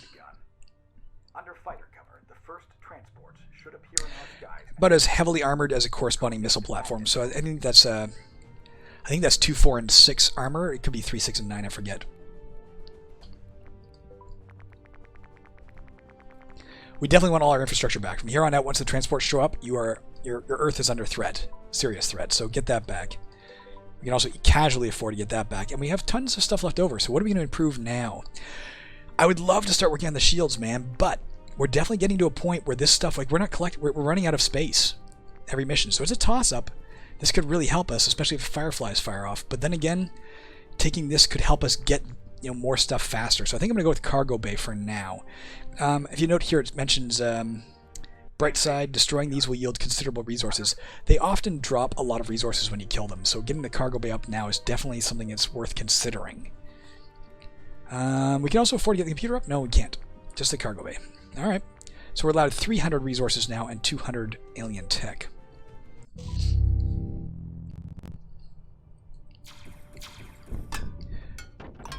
If you're wondering how many waves are in the base game, it's 25. We're a little past the halfway point. Or maybe just about the halfway point, I guess. But that said, you can continue the game after you've beaten Wave 25. You can go into a second war if you want, where you keep all of the technology you've unlocked, but the enemy gets a big tech boost and a numbers boost. So it becomes a lot more deadly. And theoretically, that will continue as many times as you beat the game. If you manage to beat the second war, then you can, if you wish, retire. It's got a gun, but the gun's not the real threat. The real threat is what it's carrying inside.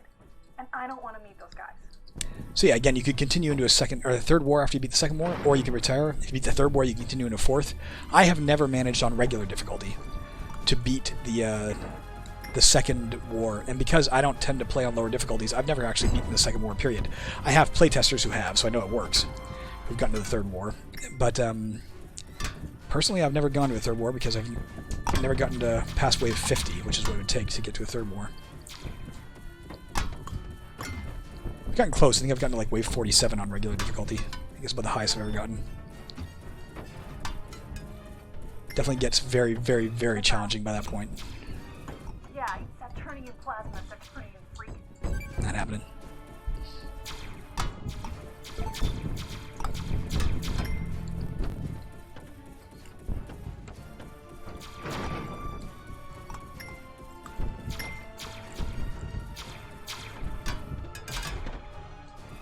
Yes. That's what I like to see.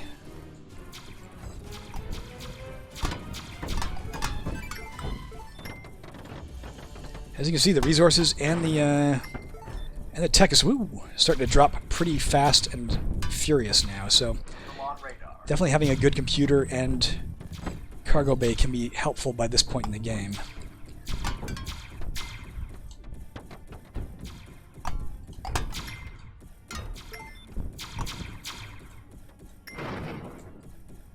Of course, that's part of your calculation when you're playing too. Is do you go for this resource? Do you go for that alien tech? Do you which do you go for? Do you ignore them to take out an enemy?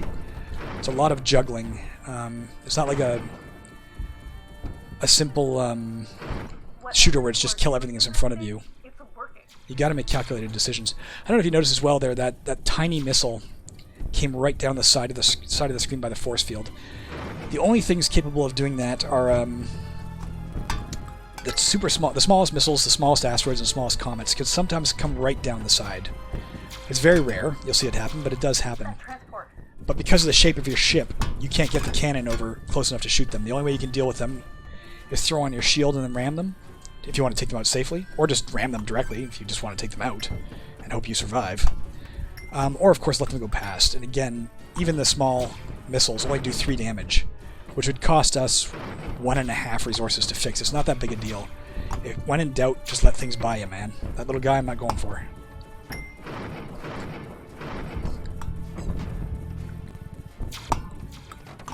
Ah, shit. Stole your kill.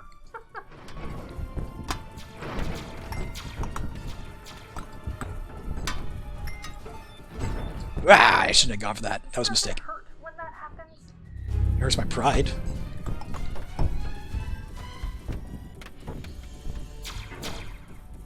Staying over by the right, hoping for the best. There, I can see a bit better. I'm trying to get that firefly taken care of. There we go. Shit. I think I rammed him. Again, they don't do a ton of damage to you if you ram them. Only 1 or 2. I don't remember. It might be 1, 2, or 3 based on their size. I'm not sure. You certainly don't want to make a habit of it, but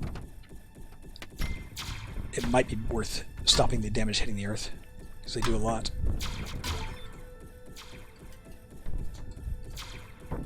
Kablam! Missile takes out another one.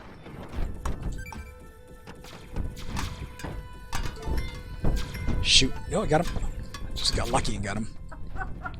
That was awesome. Threw on the shields there because I knew I couldn't get to that comet safely with that plasma stream coming down, unless I did so, and I really wanted to get that comet because I didn't want 6 damage hitting the Earth. Shoot, I missed that guy. Speaking of 6 damage hitting the Earth.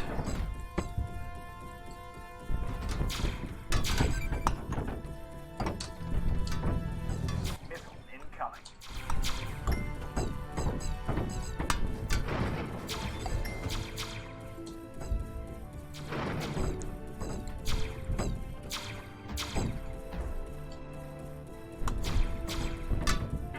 Stop grabbing alien tech.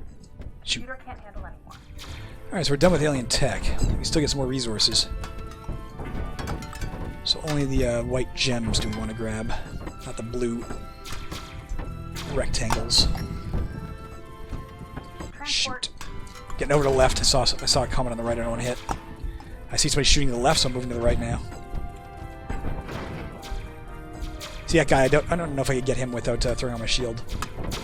They're vaporizing their own. These guys are getting past me, man. It's getting dangerous. Oh, that guy just surfed the edge of my shield, man. Just stayed 1 step ahead of me, so I didn't quite get him. Shoot. And that guy provided fighter cover for that transport, so I didn't get that transport either, darn it.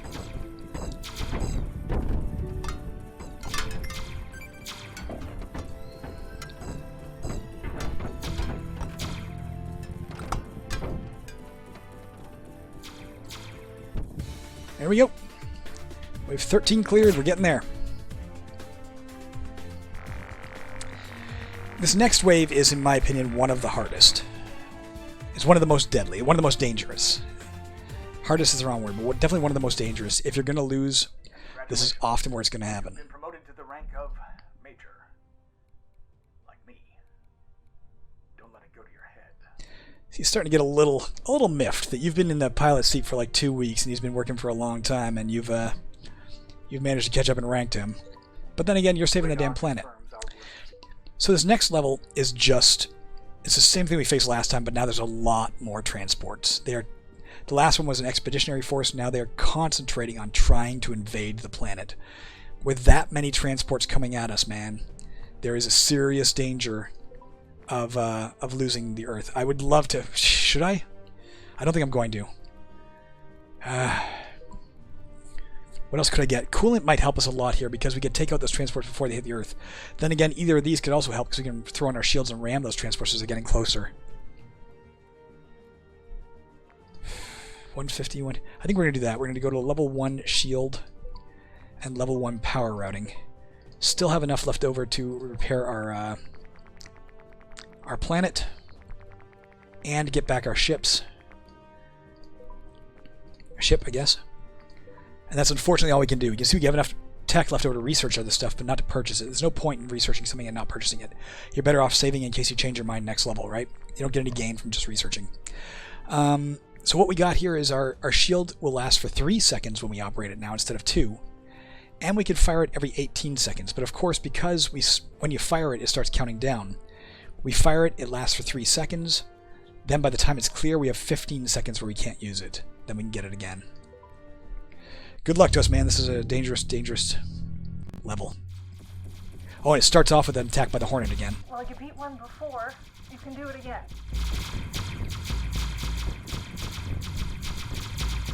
Shoot.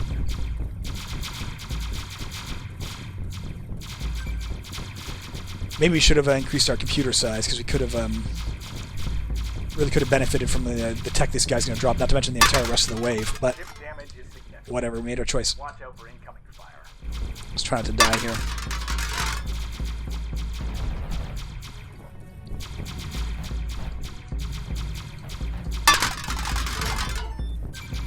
Trying to concentrate on grabbing the resources he's dropping because we're going to run out of tech space before we run out of resource space, and he drops more tech than resources anyway. We'll probably be full on tech by the time we're done killing him, before the main wave even starts, with 229 more enemies to come.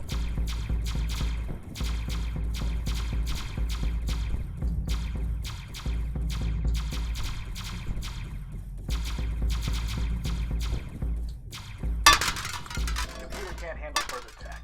Might be time to invest in something. He's going to flee. Until he's gone, we're safe. Nothing coming in while he's on the screen. Alright, now things can show up. En masse. It's the first of the damn transports. Those missiles are going to be deadly too. We have to really concentrate, well, obviously on staying alive, but making sure we take out any threats to the Earth because there's going to be a lot of damage getting through this level. There's not going to be any way to stop most of it. Well, we can stop most of it. We can't stop all of it. There. Earth just took 5 damage. Let's get rid of this guy before he starts damaging. Oh, I can't. This guy can do 15 damage if he gets through. Let's make sure we get rid of him. That guy just shot his Even that little asteroid guy is a threat. Wow, Darn it. you exploded a lot there. Like, a whole lot. I slid under him because I knew he was coming and I had my shield on when I came back. Maggot incoming. They're called maggots, by the way, in case that wasn't clear. The transports are named maggots. Missile on radar.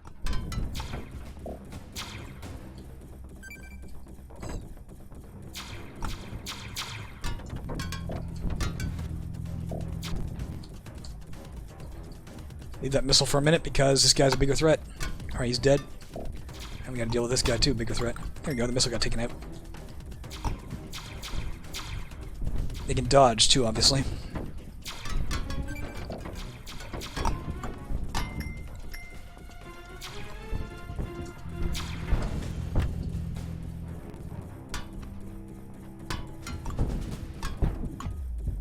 The cargo bay is full. Alright, there's no more reason to grab resources or tech. So let's remember that so I don't instinctively go for stuff and waste time. We're just here to kill now. Damn it, I hit that thing.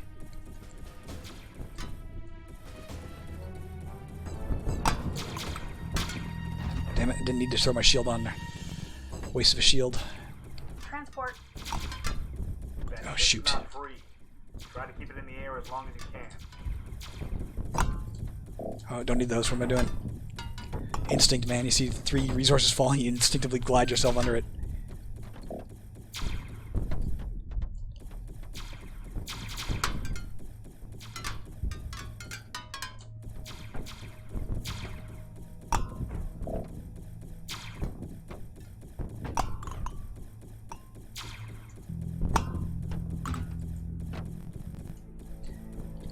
Almost getting to the board at the point where it might be time to put on the auto fire Another missile. toggle. I don't dare let off the fire button right now, even if I just get lucky and kill something when it's coming in. That might make the difference between surviving this wave and not.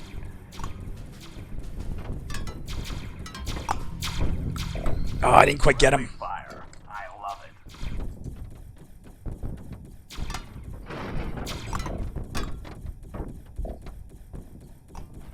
I think we're doing okay so far, but this could turn south really fast.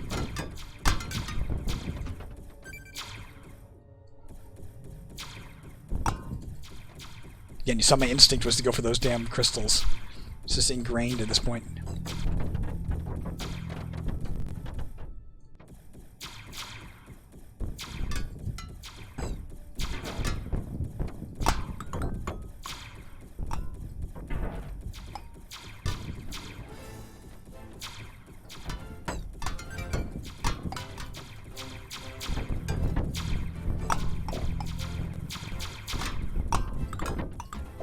Get that firefly. There's a bad level to get blinded on, man. Too many. You get blinded and all the transports slip past you, you're in big trouble.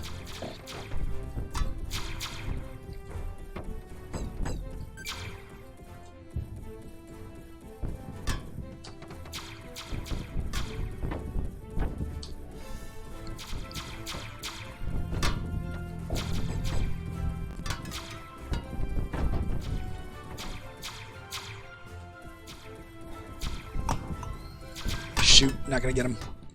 That was unfortunate. And we died. At least we're dead during the blinded part. Small comfort, but comfort.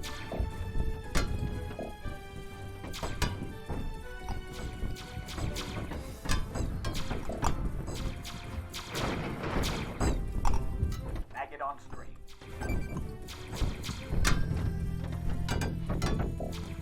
Shoot, can't see a thing going over the right. I can see the, Show heavy damage. see a transport coming in. There we go. I'm not gonna be able to get that one, not without hitting it, and I don't want to die. We're not at the stage yet where I have to sacrifice my life to save a bit of damage to the earth. Like they're We should be okay. into their own ship. Still got 100 some odd, It's a long well, 96 infrastructure now, but only 40 enemies coming in. We should be okay, but to be honest, it's still a slight danger zone at least. No, can't stop him.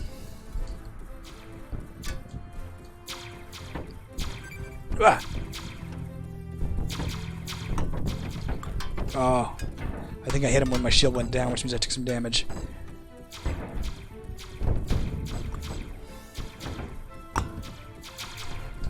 Missile incoming. Can't get him. That missile just took out another of their forces. You'd think they'd invent a guidance system. Shoot, this is gonna be bad. Throw on my shields and just start firing it around in the middle. That transport. Can't see that transport. Alright, got it. No, not gonna get that one though. Let it pass.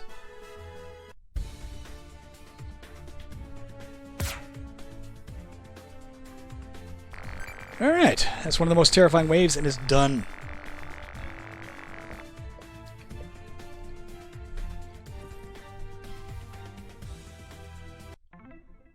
Congratulations. You've been promoted to the rank of Lieutenant Colonel. Somehow, in the course of a few short weeks, you've managed to outstrip my rank, which took me 25 years to attain. Again, congratulations. We're gonna take resources, because we're low on resources. Our Alright, as you can see, that continues to climb. Amazing. So the new enemy that is showing up now is a turret. It flies into place, it stays there, and it snipes at you. They are more accurate than the turrets on the destroyer. They will actively try and target you. They don't always have perfect aim, but they will actively try and target you. They don't take as much damage to kill as the turrets underneath the destroyer, so they're a little easier to take out, but still. They can be very, very dangerous. In terms of just damage to the... In terms of your own survival, I find them to be the most dangerous enemy in the game. Do we want to upgrade this right now? It can save us more money in the long run, man. It's a lot of freaking money to spend, though. We could upgrade so many better things. I don't think I'm going to do it yet. Let's do repairs. Shit. Although, man, we could save so much resources as we go forward. Screw it. I'm doing it. So now we get back 3 infrastructure for every resource we spend. Not sure this is the wisest move. There's a lot of stuff we could have got there that would have helped us, but that will also help us. The earlier we get that, obviously, the more it helps us. So let's give that a shot. That's all we can afford, so let's launch.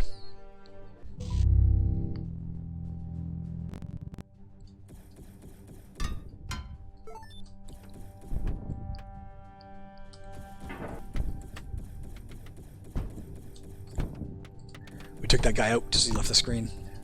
Shoot, not gonna happen.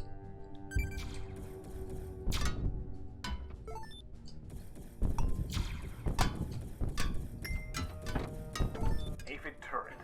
They'll target you and fire, but it takes them time to get that turret swivel. If you keep moving, you can make their job harder. As you can see, it takes a lot of damage to kill them, but they do have to turn their turret to face you. So if they start shooting at you, they're aimed at you, and then you move, they're going to start turning the turret to wherever they've decided to target you. So if you keep moving around, you can make it harder for them to hit you. The problem is when there's multiple of them on the screen, and there's bullets targeting you no matter where you are. That's when they get quite dangerous. It's probably a waste of a shield. That was me being cocky.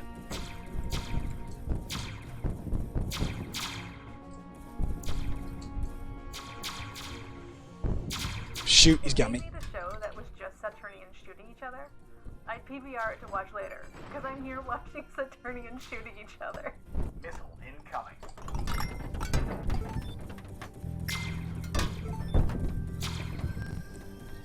I got no shield for this, and I can't see that transport, so I'm just kind of firing blindly and hoping for the best. I imagine it got past me. Yeah, it did. So did that one. There won't be as many transports this wave. It's not an invasion wave, but they're still there, so obviously we're still have to be cautious. Oh, I didn't need it. He knocked the comet aside.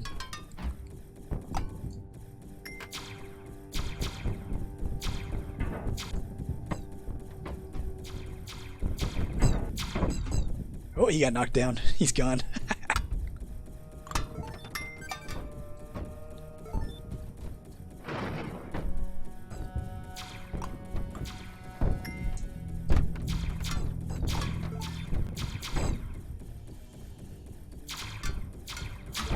You're outmatching the enemy significantly.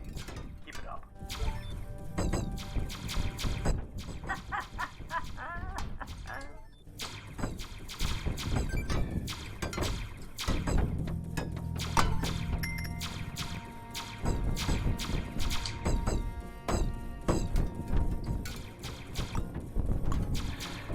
And when they get knocked off the bottom of the screen like that, the turrets, they're dead. You don't get points for killing them. They just burn up in the atmosphere. Shoot that transport.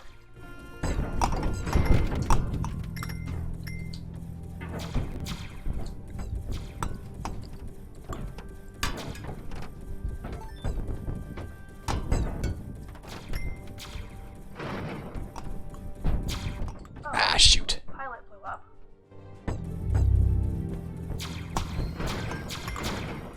Excellent. That missile took that damn Firefly out just before it could go off. Oh, shit.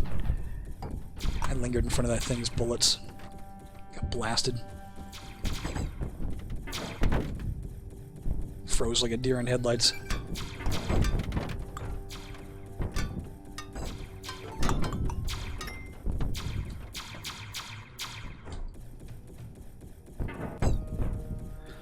Obviously, with any of the fighters, they come in and they strafe at you, right? They come down shooting at you, and then they fly back up towards somewhere around the top of the screen, and then come back to do it again. So when their back is to you, is an ideal time to shoot them because they can't shoot back.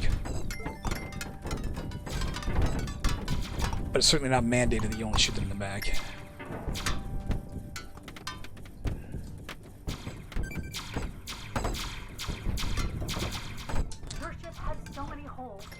Flying a convertible with the top down, and inside out, and on fire. Oh, good. Shoot, I'm not getting them.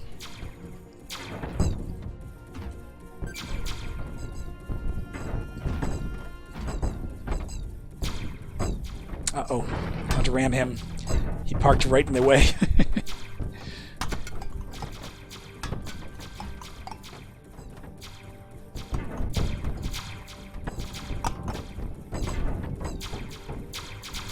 Frick. And we've lost another one.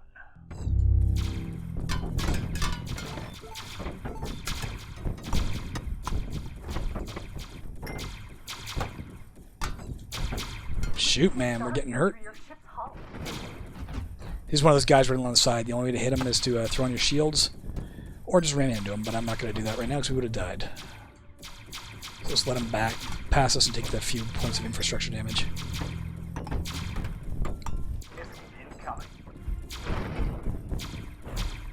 See? Just a little bit too close to the wall. Doesn't happen often. Shoot.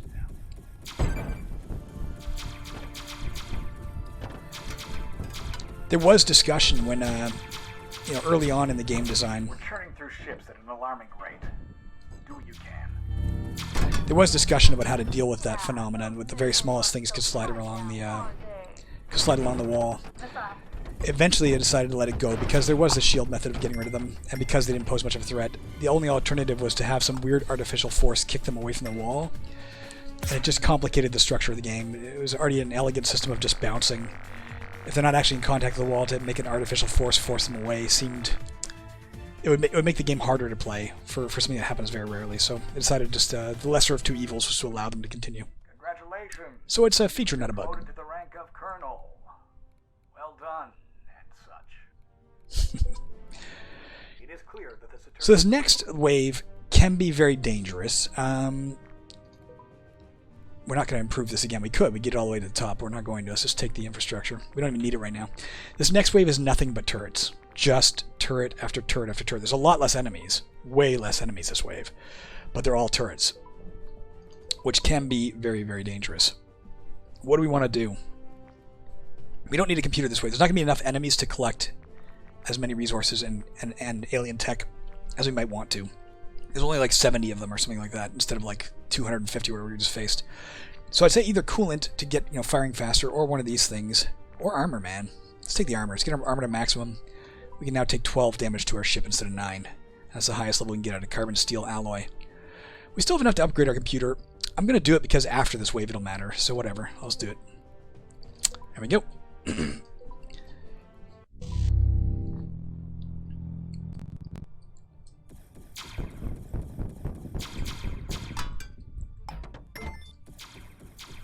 As you can see, it starts off easy enough, but when they get enough of them on screen, man, you kind of got nowhere to hide.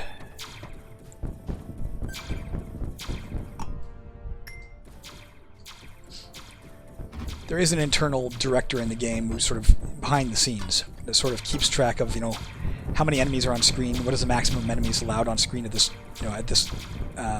stage of the game. And not just how many are allowed on at this wave, but how many are allowed on right now. It kind of fluxes that, so it's like you're allowed 3 on right now, but it could degrade it, say 2 in a moment, just to give you a breather. That number can go up and down, but there is a hard maximum that has to do with the wave you're on. So at the start of the game, you can never have more than 3 enemies on the screen at once. Unless, of course, you're talking about something like a... a bloat fly that's going to fire... it's going to bring on an asteroid and fire that as an enemy. Technically, that becomes an enemy, but doesn't count towards the count of enemies on screen. Or a missile launcher firing a missile. The missile it fires doesn't count towards that count.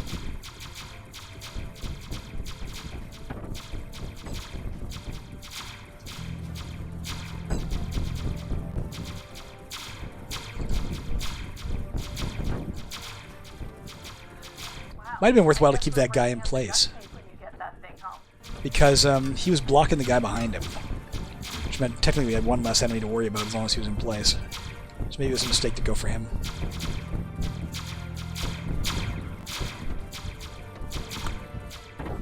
As you can see, we're not going to get many resources or such this time. There's just not that many enemies. And to be honest, there's so much plasma on the screen, it's often not worth the risk to go for anything that drops. I tend to let most of it go by on this level.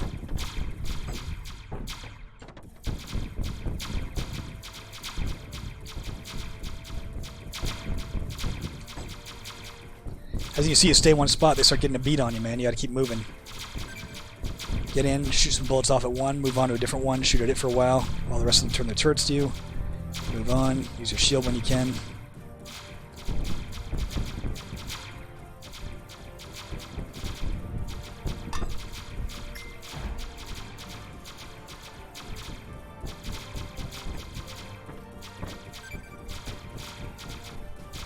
You definitely don't want to come on this wave, you know, with too few ships.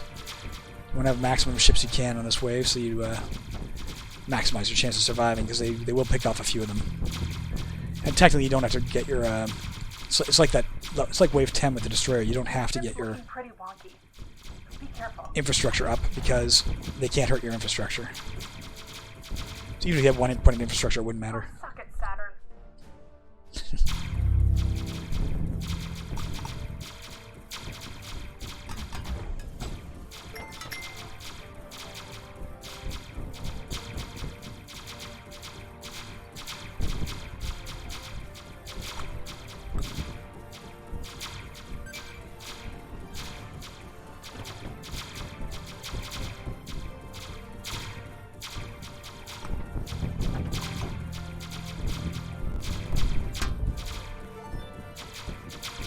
Do try and pick up what you can when you can, because obviously every little bit helps, but yeah, don't expect to make a lot of profit on this wave. Unless you win an award or a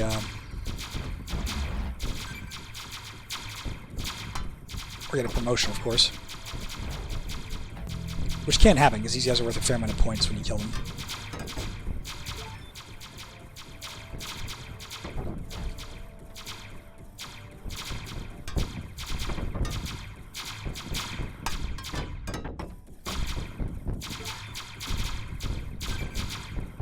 Sucks when they congregate like this, because it doesn't give you a lot of room to maneuver and come back and kill them. Some of those aliens are racking up Saturnian kill counts almost as big as yours.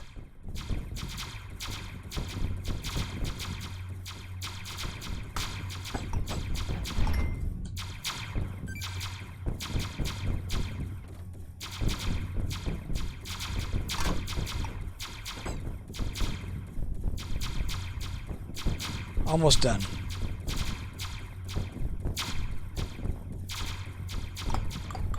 Getting pretty banged up. Be more cautious.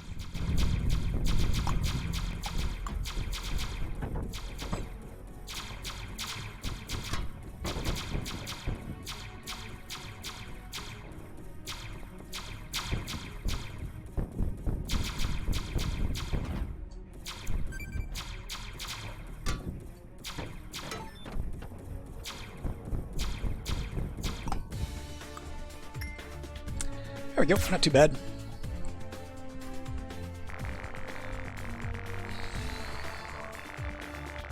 I'm going to head to the head. I'll be right back. I'll let the briefing play in a second. Congratulations. You've been promoted to the rank of Commodore. And that's great. That's fine. Took you 3 weeks. That's fine. As Ellie would say, whatevs. Right? Whatevs. Very definitely taking resources here. Okay, we're back. Full force again. We're now seeing not just a new ship type, but an entirely new technology. The Snail Harasser poses no threat to the Earth, but again is focused on stopping any XR-2000 defense we mount. It is unique in that its cannon does not fire plasma, but instead some sort of electrical charge that will stall out your engines if it hits, causing your craft to move much slower for a short period of time. Saturnian craft are polarized against this effect, and will be unaffected if hit. The Snail itself moves at a middling speed, with a mid-sized turn radius, but it is quite heavily armored. We should see a few of them mixed in with this next massive assault wave.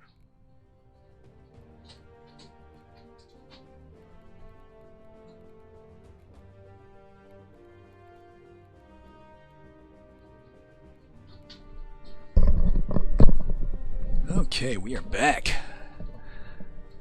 Let's move on. We are definitely taking this. And now we can get something else. I think we might as well. We're getting towards the end of the game. It's time to start beefing us stuff up. So let's go for the cargo bay. Build it up. And a sip of water. How are we doing with our honors here? So we got 1, 2, 3, 4 more ranks to go. Only 2 awards we haven't gotten. The Gold Terran Defender and the Goldcraft Medal. There is an achievement for getting all the awards and all the promotions in a single playthrough. Not easy to do, though.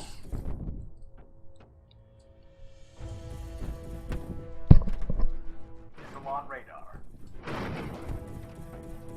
Let's adjust my glasses. Not necessarily a priority target, but if you get enough of them around you at once, they can keep you from stopping the true threat. Like here.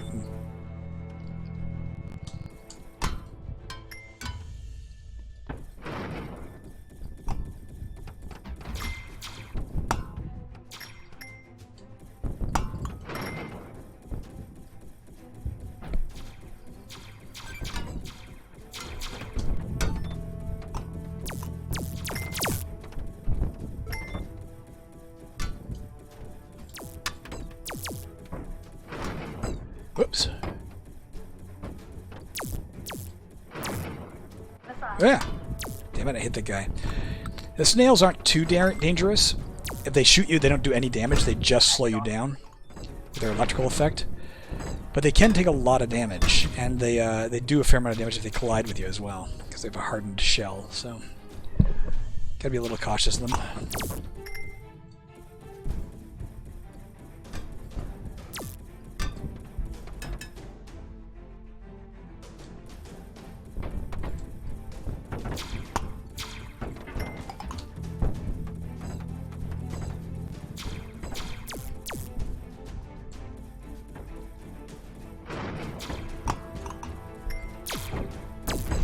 Shoot, there it is.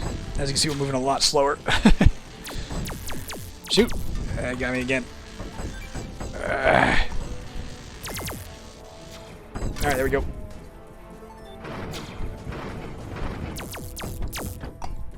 It doesn't affect any other systems. You can still use your shield as normal and your weapons as normal. It's just you move slow. Move at half speed, I think it is. Might be 1/3 speed, I can't remember.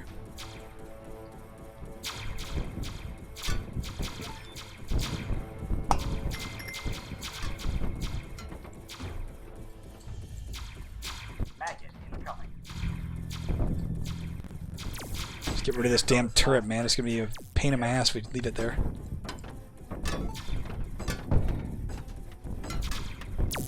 Shoot. Man, you're awesome. Ah. Is that we've lost? My wife just told me I'm awesome, and then I rammed into a missile. That sucks. Put a lie to her statement.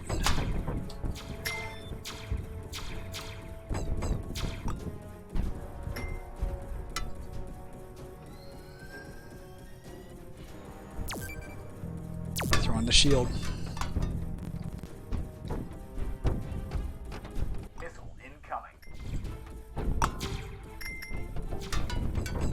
Shit, that guy got past me.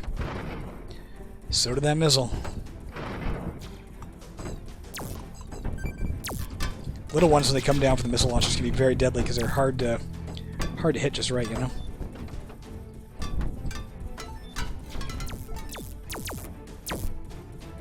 Keep shooting each other, space freaks. When I very first made the It's like you're flying a piece of abstract art. when I very first made the game, I made the missiles only come in straight line. They came in vertically always. And then I think one of them got knocked off course at one point, and I was like, "Oh, that looks cool." So then I made them come in at angles as well.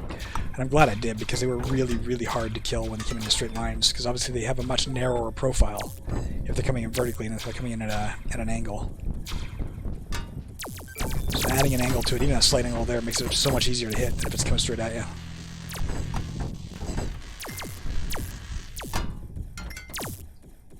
A lot of snails. Yeah. Ready the next one.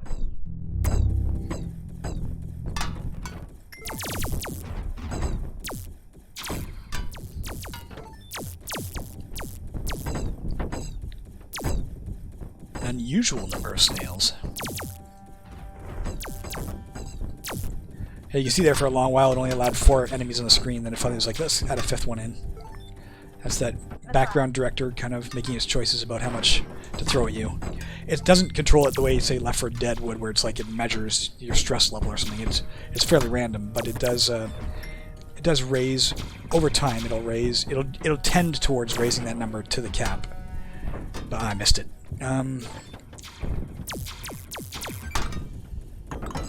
But it will back off every once in a while, and it can back all the way back down to 1 enemy allowed. You know, even from 5 or 6. It doesn't happen often, but it can. Give you a nice breather.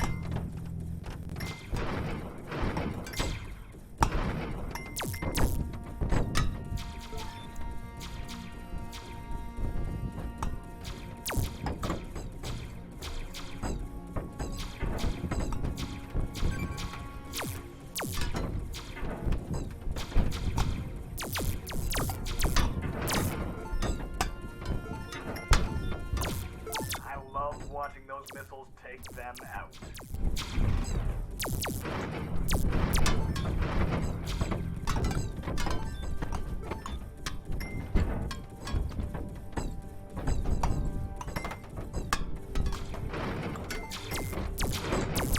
Maggot on screen.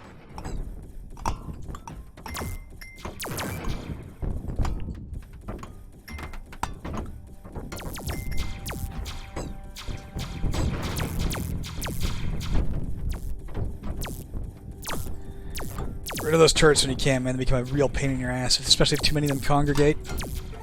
And you're trying to deal with other threats, and you've always got something that knows where you are and is targeting you directly. That can become very deadly very fast. Maggot coming. Turn on the shields. See a missile coming in there, let's go get it. Yeah.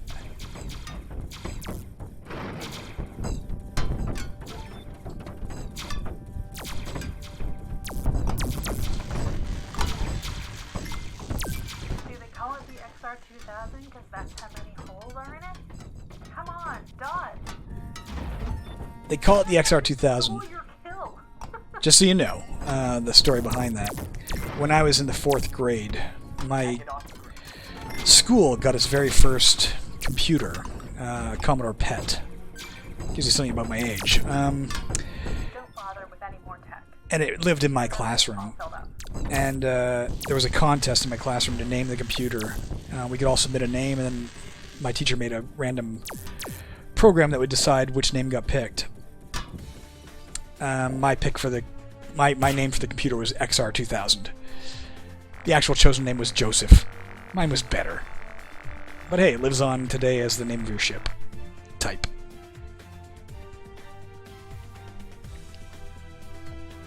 I just want to begin with an apology for your last promotion and my reaction thereto. I had been drinking. It was inappropriate. But congratulations, you have been promoted to Rear Admiral. Well done. Alright, let's grab Alien Tick. Well, this is different. And now we're getting the first of the really, well, one of my favorite enemies, the Centipede. They are centipedes, as you might imagine. You'll see soon enough. They have electrical cannons just like the Snail, both at their front end and at their back end, and they have 6 plasma cannons, pardon me, fixed plasma cannons, along their sides, on each side. So if they're broadside to you, they can let off a heck of a salvo. You know what? We could get the cannon all the way to max, man. Is it time? That'd be a heck of a boon. Maybe we should just do it. I don't know if it's the best move. Let's do it. If we have enough money left over, we'll get the computer too, but I don't think we'll have enough money left over. Alright, our cannon is maxed out at level 3. We can get the coolant up to make it fire faster. But it now does 2.5 damage with each bolt. I don't usually get that until, well, actually often not until the second war do I get that. It's also my favorite song in the game, by the way.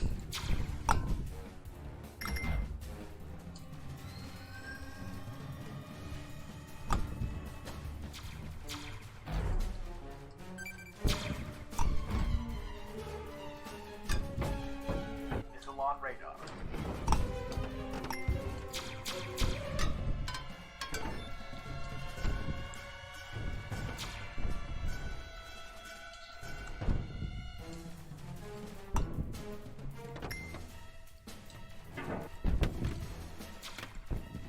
Ah, right in the face with that meteor.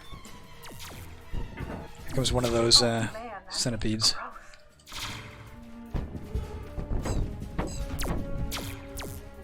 Missile incoming. The only way you can kill the centipede, by the way, is to destroy its head. You can break the other parts of its body, you can blow up its plasma turrets and its rear turret and stuff, but it won't stop it unless you kill the head.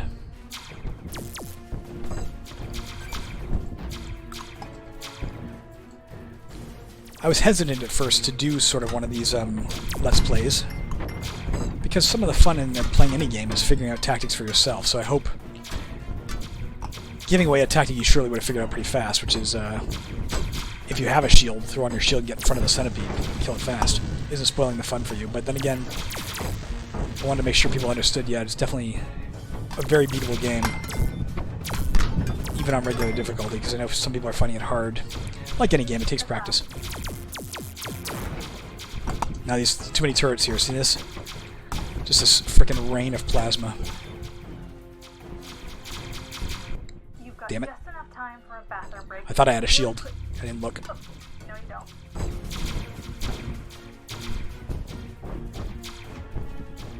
Kill that transport before it regains control. Maybe it flew away, it might have retreated.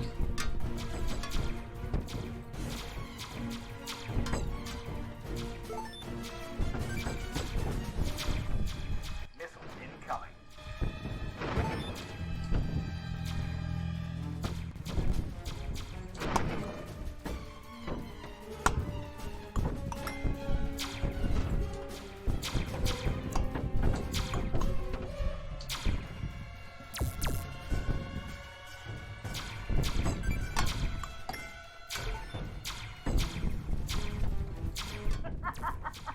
Unfriendly fire, more like, am I right?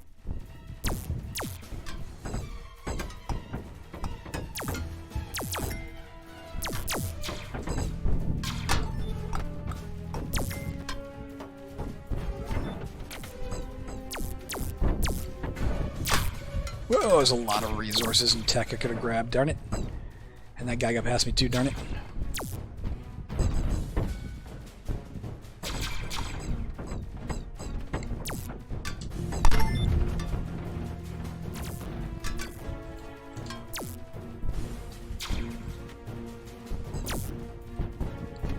Oh.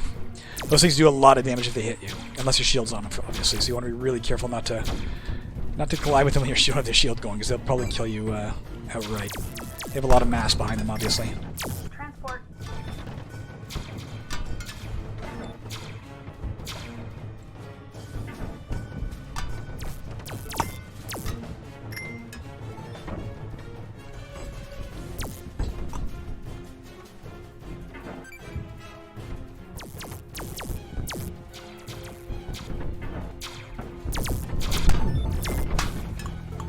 Not gonna get the second one on that same shield. See if we can't take it out by shooting it. Not get near his head. Can you still breathe in that thing? Any leaks? Oh, I got one of them. Not quite the other.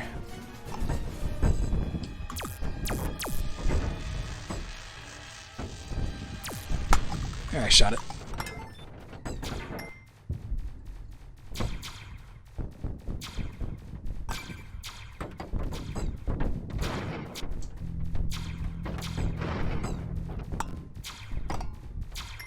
Not getting that transport, it's not going to happen.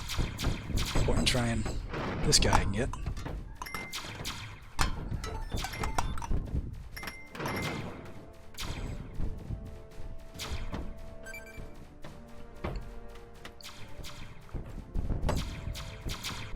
Oh. Oh, all those missiles just converged on that guy. That was great.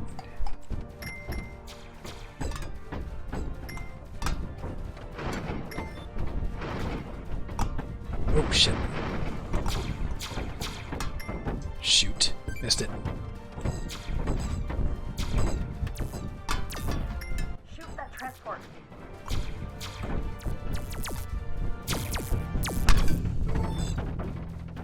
If that snail hadn't obstructed that centipede, I probably could have gotten both on that one shield. Shit, ooh, that was close. That thing almost nicked me. Got lucky.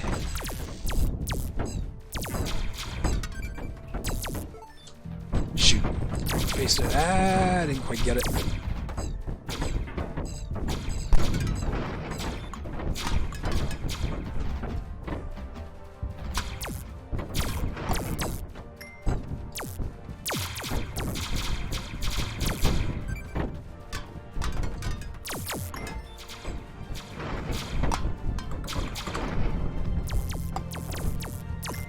On screen.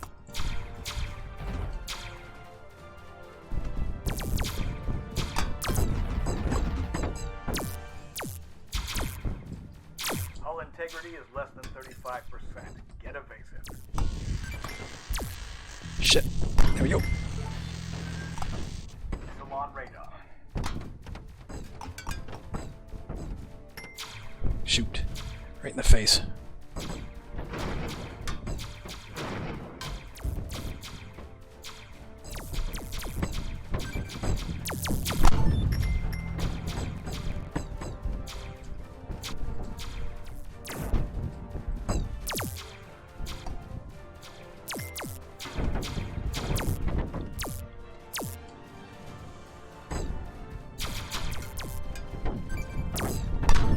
Ignore further resources. You're at capacity.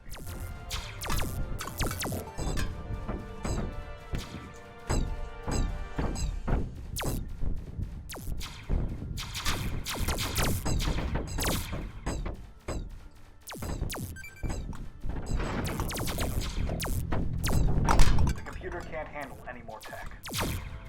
I can't stop him, damn it. You He know who I feel clipped bad me. for? The people who assemble your ships. That's who I feel bad for. You probably should, because they do a lot of work.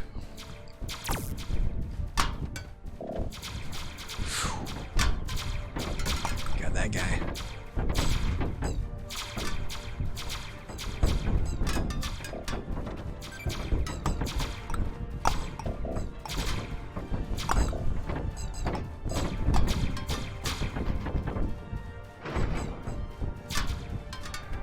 Trying to get that firefly and it's not happening. There we go.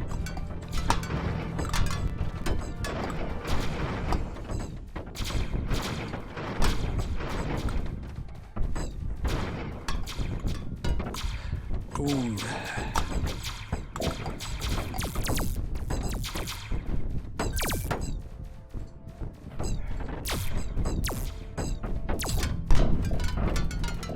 This is the last guy.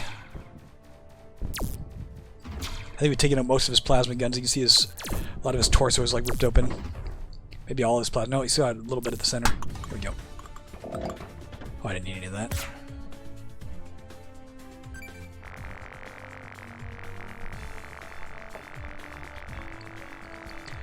Getting close, baby.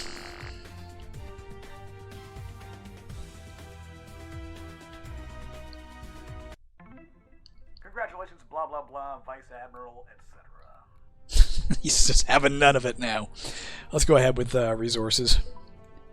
Those centipedes are fearful. So at this point, We only expect their presence to increase as time goes the on. aliens have developed stealth technology. It doesn't affect all of their We're things. not the only I'll let him explain it. R&D. The Saturnians have apparently developed a new stealth technology capable of rendering their ships invisible. So far, it only seems to work with select systems, but we can expect any wasps, spiders, death's heads, and mosquitoes encountered henceforth to to possess it. They will be completely invisible except briefly after they fire, or when their shields light up, or if you can land a shot on them. So obviously, there's a lot more danger now. You see the little joke. We usually have a graphic here. Here's our graphic of the invisible fighters. Let's grab back everything we can first. Let's repair everything we can, and then we'll figure out what we have money to spend on after that.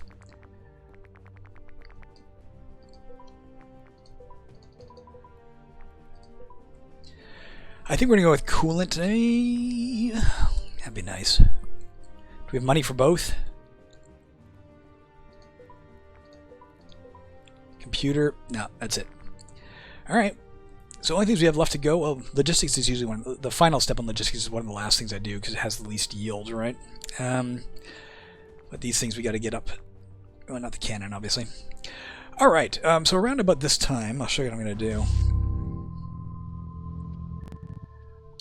I usually throw on fire button as a toggle. Why? Because you can no longer rely on your eyes to say, is there an enemy on screen? There could be, well, right now we know there's the firefly and that's it, because there can only be one enemy at the start of any wave. It gradually increases. But, you know, normally we wouldn't know. There could be a wasp out here or something. We couldn't see it because it'd be invisible if it hasn't fired yet or something. So at this point, I like to press fire, and then I can rest my hand on the shield button because I'm not going to stop firing because you never know what's out there for sure.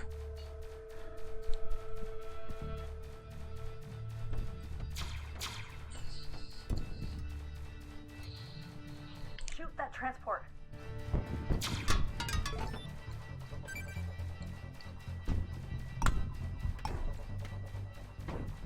You see something's hitting the left-hand force field, right? You see it lighting up. It was probably that guy.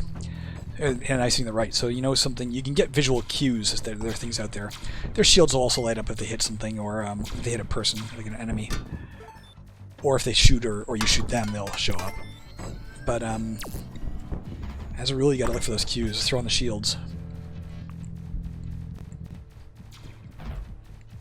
Man, I can't get that guy. There we go.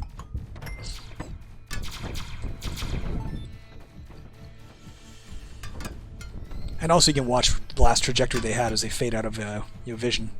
Throw on the shield. Incoming.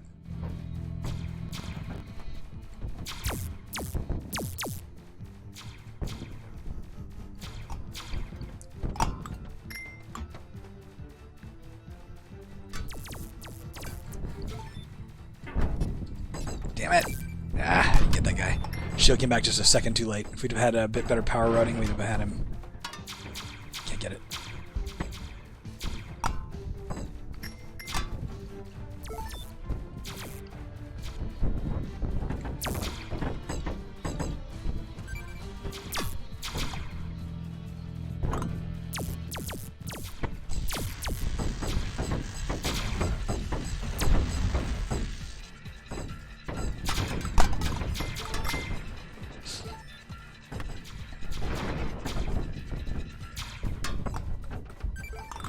Oh, took it right in the face. Watch out for incoming fire.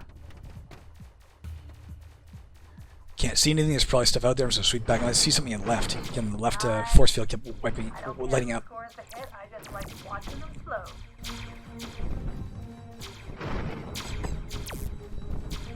Transport.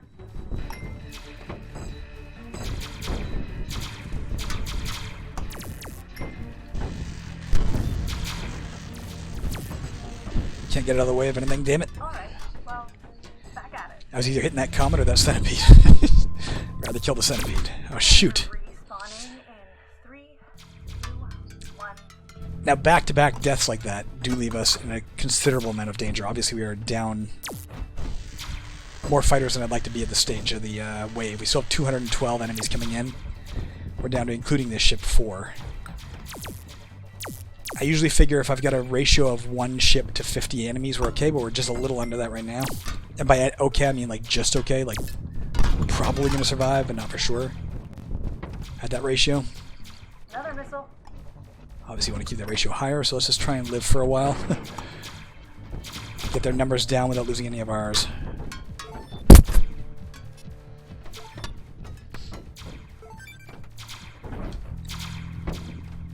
Didn't quite get him.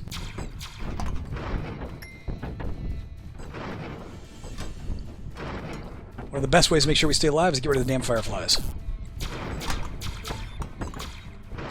Wow. Their missile barrages are almost as dangerous to them as to us. Missile incoming. Maggot incoming.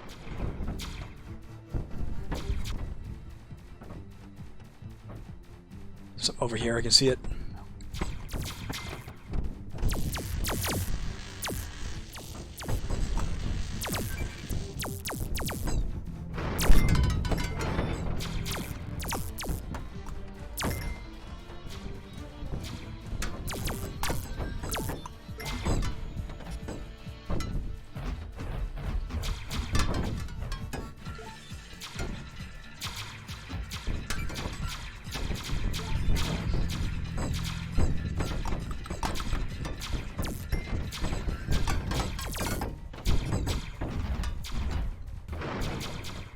Staying over with the I kind of stayed over the right there and sort of just hugged it and waited, but I forgot there was a turret on the screen. Now, of course, the turret is going to draw a beat on me, so if I just sit there, Our XR2000 attrition is through the roof. it's going to kill me. Kindly address that.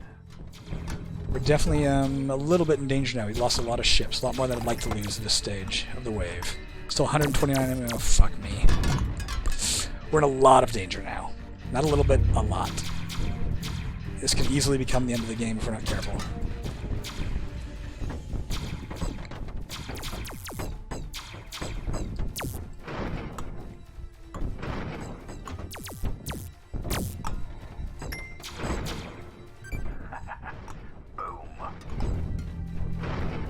Firefly, man, we gotta get rid of it.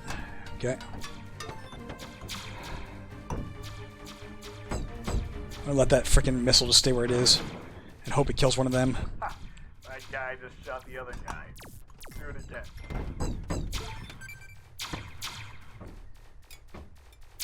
We gotta get a lot more enemies down fast, man.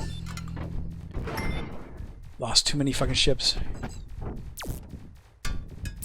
Ah!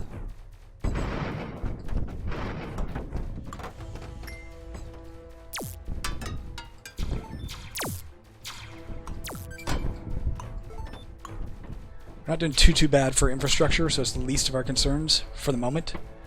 That could change, obviously, if we lose control of that situation, but for the moment we're more concerned with staying alive than we are with protecting the Earth.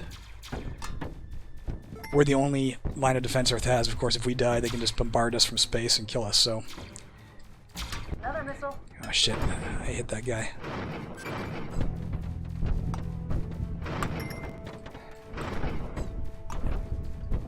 Shoot that transport. Stay away from that centipede for now. Try to get this thing gone. Ah, I didn't have a shield. Alright, this is it. We're down to one ship. If we die here, that's the end of the game, and I will not be showing you a win. So let's stay alive at all costs. What do you say? Missile incoming.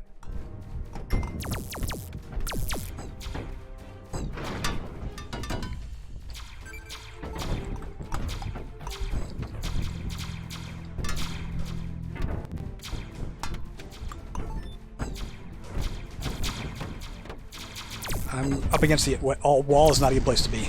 That thing could have crashed into me. It didn't. I got lucky. But if I had gotten unlucky, that would have ended the game. We're running out of frickin'... Okay, there we go. If they made a show that was just Saturnians shooting each other, I'd PVR it to watch later, because I'm here watching Saturnians shooting each other. You probably hear the stress in my voice. My heart is pounding.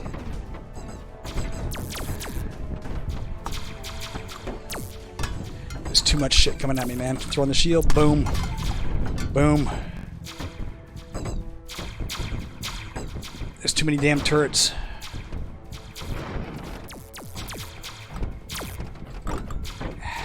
Give me my shield back, man. I want my shield. Where's my fucking shield? Ah.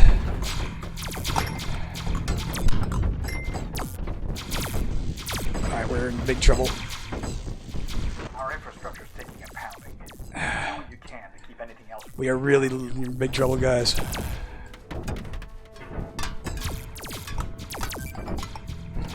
I shouldn't have thrown on my shield, it turns out. Oh yeah, I should have, yeah.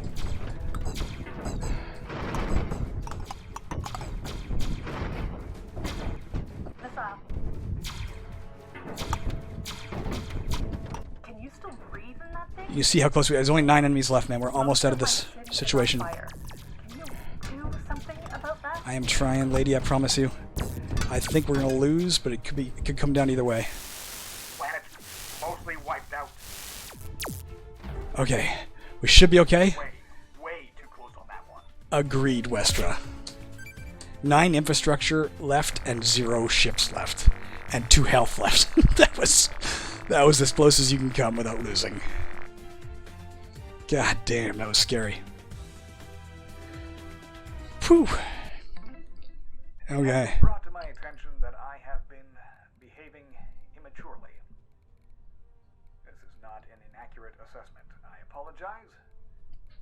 You have genuinely earned your rank, taking on adversaries that would make the bravest man quell. Congratulations. You've been promoted to Admiral. Okay, man. Now we do have a ton of resources, which to my mind says we should take alien tech, but then again, we gotta restore a lot, don't we? If we did take resources, we wouldn't have to worry about them for a while. I think I'm gonna take resources, and that way we know we have our bases covered. Our scientists and engineers have increased. Brace yourself. We have the next boss showing up next, the saucer. We'll talk about it when we get to him. Let's throw all our ships back in. Let's restore all of our infrastructure. Yeah, we'll have tons of influence left over, resources rather. Okay, and we still have enough to get anything here. I think we're going to go with coolant. Try and make sure we can pound that thing as fast as we can. That's probably going to be all we can afford. So, the saucer works much like the destroyer in that it has 5 plasma turrets underneath it it's going to shoot us with, but it also has 6 heavy missile launchers, and those can only be hurt when the missile launcher is open. Just like the destroyer, we can't hurt the ship itself. We have to take out the weaponry on it to make it flee. Have your hands full with this thing. Still on radar. Uh-oh. And the rockets it fires are immune to plasma hits, the friendly plasma hits, so it can't be hurt by its own friendly fire. Obviously, that's a programming thing to make sure that the weapon, the saucer can remain a potent weapon. It's not blowing up its own missiles, but lore-wise, it just has special missiles. Incoming.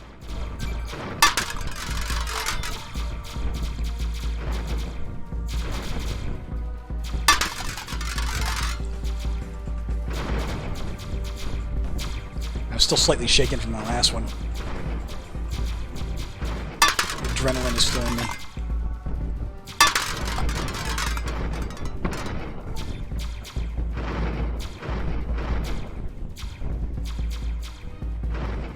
Another missile.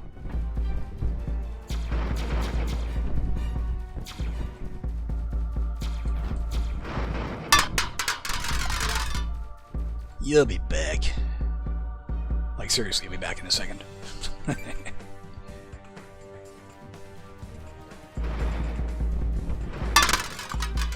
computer can't handle any Where? attack.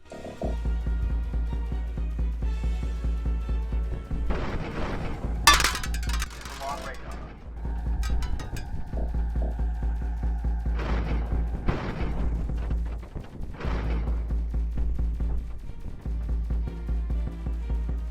Come on, baby, open that hatch.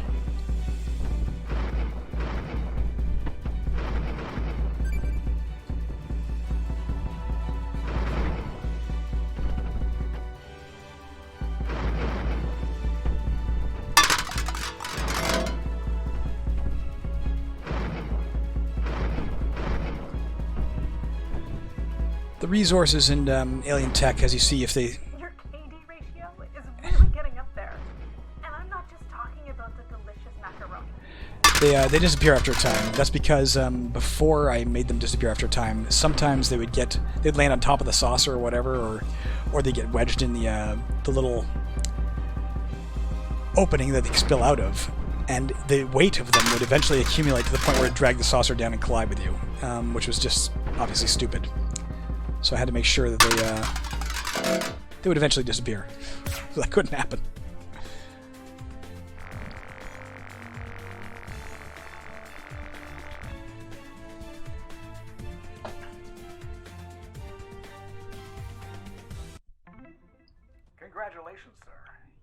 promoted to the rank of Fleet Admiral. Just as an aside, this is the highest rank one can achieve within the program. That's it, baby. We can't get any higher than that. There's no more That we remain promotions coming our way. So we're going to have to rely on awards and what we gather in the field for the rest of time to get our, stuff to spend stuff. I'm going to go with coolant again, I think. The best cannon going possible is the hardest hitting cannon, firing the fastest. And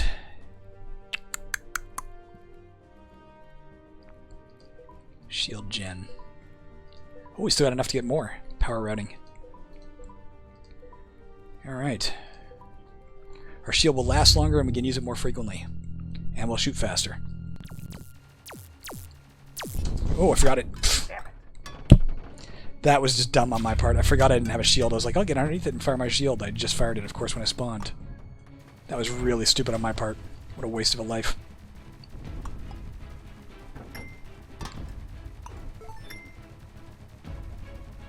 maggot incoming.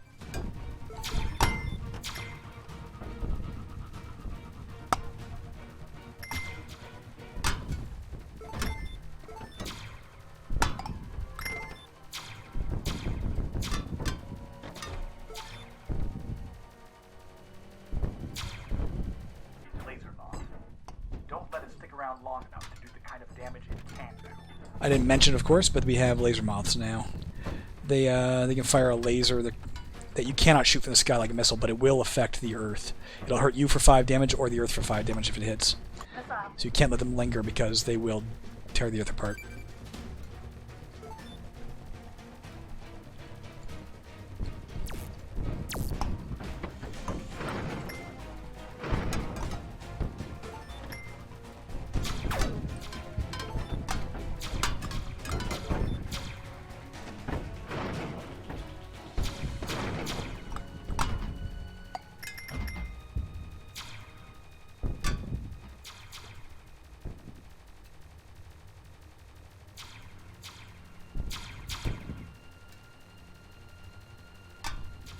You're seeing the screen shake just a little bit. By the time you have the plasma cannon, firing it actually shakes your ship, so it shakes the camera a bit. Maggot on screen. Technically all the weapons do, it's just the plasma cannon shakes it the most, so you can actually visibly see it.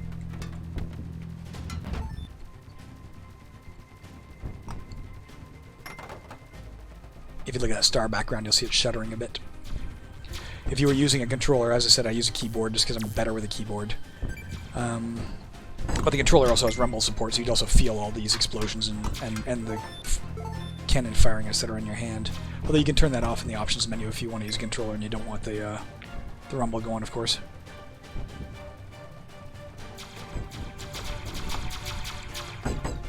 You can also... Oh, shoot, I'm getting hit. Power integrity is less than 35%. Get evasive. You can also turn on or off the voicing of the briefings, or the or voicing in the combat as well, if you don't want to hear the commentary from people telling you there's a missile coming, or your something's full, or explaining about the enemies you're facing. You can turn that off with a simple toggle. Game supports just about any resolution ever made, from 800 by 600 down that low up to 4K. So you can also adjust it to whatever you want. It comes default to 1920 by 1080, and if you're using a monitor that uses a lower resolution than that, it will automatically adapt to your resolution. I don't think it'll actually change it in the options menu. It'll still say it's using 1080p, but it won't really be. It'll be using whatever you've got. The way they're shooting each other up. Like If you set it to a resolution higher than your screen is capable of, it'll let you set it, but it won't have any effect. It'll set it to whatever the highest resolution your screen is capable of, and that's how it'll play.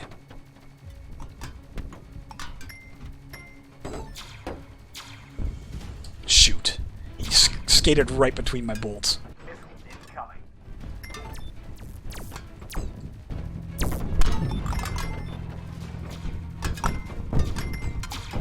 So you see my shield is lasting a good long time now. I think 4 seconds. Twice as long as it did at the start of the game.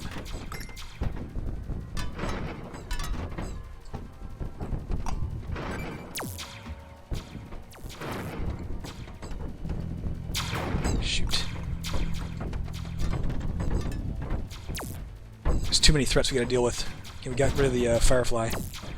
The laser moth's not firing because there's too much stuff in front of it. That's good. There's a lot of scary stuff on the screen there. Evasive pattern delta. Ready the next one. That thing was tearing the Earth down, man. We gotta take care of it. Missile on radar. Shoot that transport.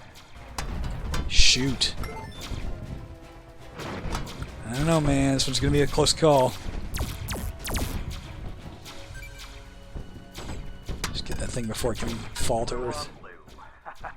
Or green on blue, I guess.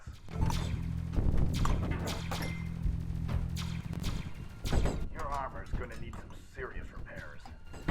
Even when the the comets or whatever is stalled out like that, it's still worthwhile getting them because, of course, another alien ship could come down and bump them back on course, you know? Or if you leave them long enough, gravity will take over and those fall to Earth anyway. That's actually a safety measure in case one of those little asteroids gets stuck. You know, if it ended up at the side of the screen where you couldn't shoot it high up, and it had just taken the weirdest physics bounce that it just, made it stay in place, which is unlikely, but could happen. I came up with this tactic. The game would end in a stalemate, you know? Well, you could quit the level and restart it, but Plasma. you know what I'm saying. Whatever. Move. This is dangerous as hell. Can't see what's going on. Magnet coming. You hear me frantically trying to set my shield on. It's not working. There we go. I think we're going to be okay, but it is going to be close. Another missile.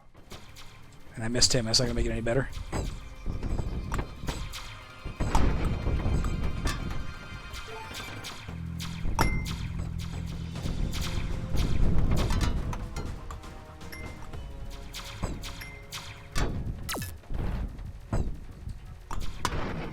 Shoot that transport. I think we're going to be okay.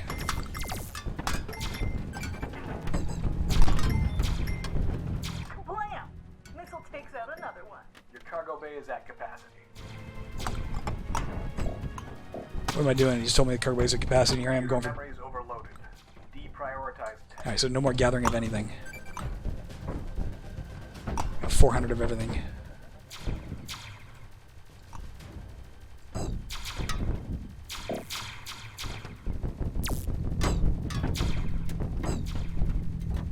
Missile.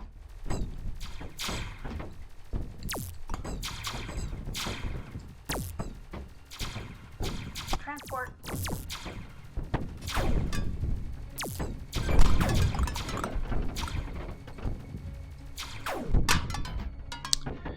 Alright, it's just me and this turret. We're fine.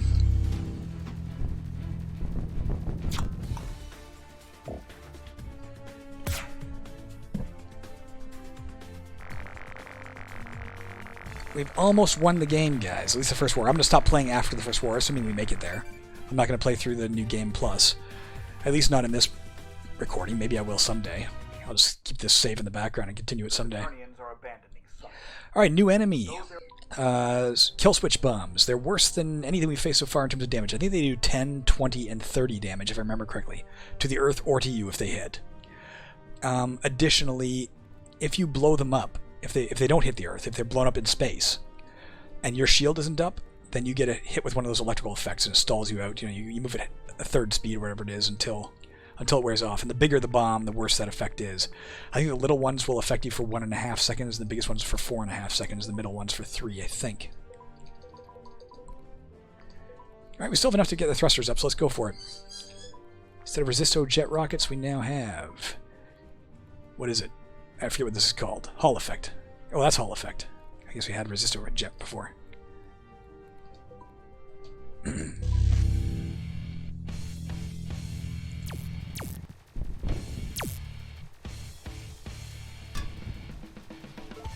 This is the last of the quote-unquote normal levels in the game. The final 3 levels all have special situations and rules applying to them.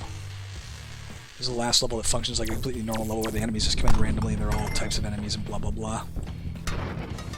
Ooh, I almost hit that thing.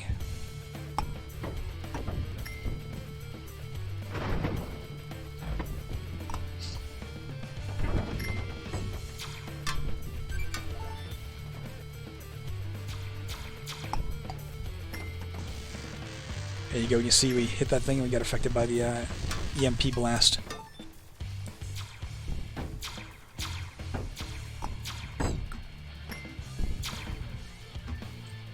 Just kill him while we still know where he is.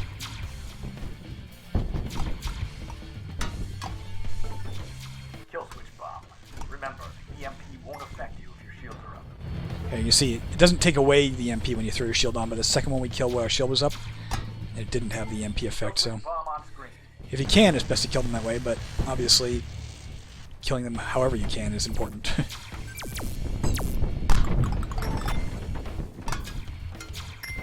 Shoot that transport. Missile. Shoot. Didn't need it. Didn't need that shield.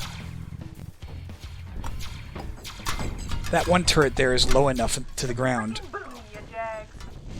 that when I was way over to the side, it couldn't swivel its turret enough to aim at me, so it didn't bother. Missiles do pose a threat to the enemy as well.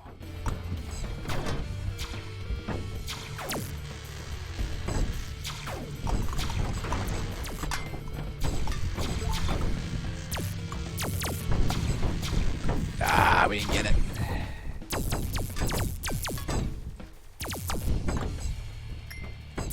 Great work. Keep going. Let it through. Missile incoming.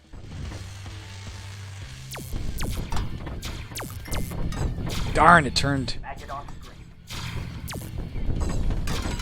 I shouldn't have let all those through. That's a lot of damage to the earth. Pretty wonky. Be careful. What are you going to do? Still got 241 infrastructure. We're still fine, but there's 235 enemies still coming. Blow up the bomb. Got it.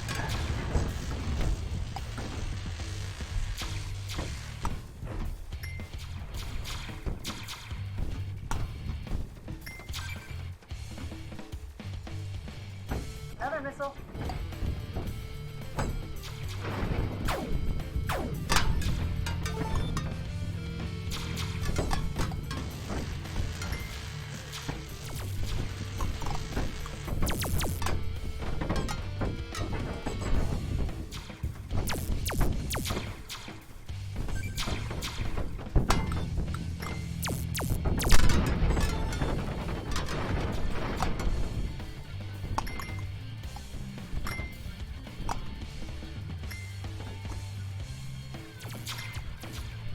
Most impressive.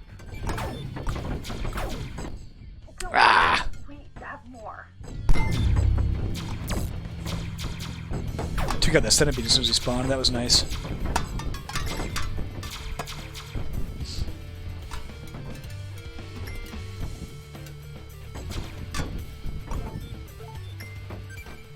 Down to 168 in enemies. We should be okay. In terms of infrastructure to enemies incoming, I usually feel relatively comfortable as long as my infrastructure remaining is higher than the enemies incoming. Which it is, but it's darn close, isn't it? So if I let too much pass me, we're going to be in a point of grave danger, so we've got to be a little bit careful here. I say as I let an asteroid pass me. Oh, that's only a couple of points of damage, not too terrible. Throw on the shields for 4 seconds. Alright. I let that transport pass me, but I did get the Firefly on the bright side.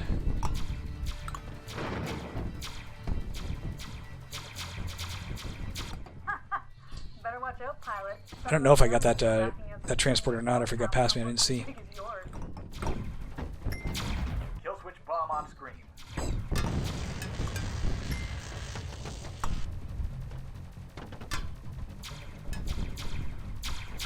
Another missile.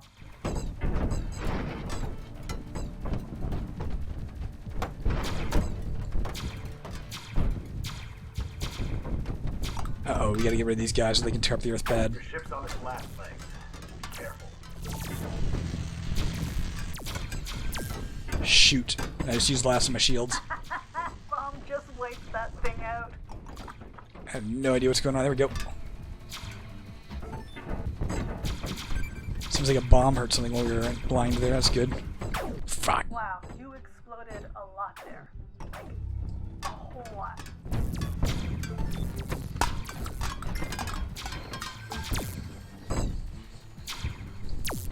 Cannot see a thing. Alright, here we go. You had your seatbelt on, right? okay? We're losing ships, but at least we're keeping the infrastructure going.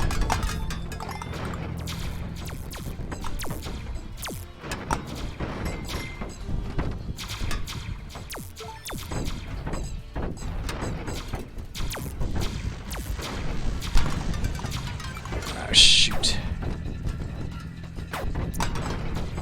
That thing just got blown up by one of their bombs. Ah, darn it. That transport's getting through. Nothing I can do about that. Our infrastructure's taking a pounding. Do what you can. You see we're down to 33. This could end in defeat very fast. We really have to take out the enemies fast. I don't even like them all. Yeah, we're in big but I trouble. Like craters massive best. trouble. Transport. Probably gonna lose. Bomb on radar.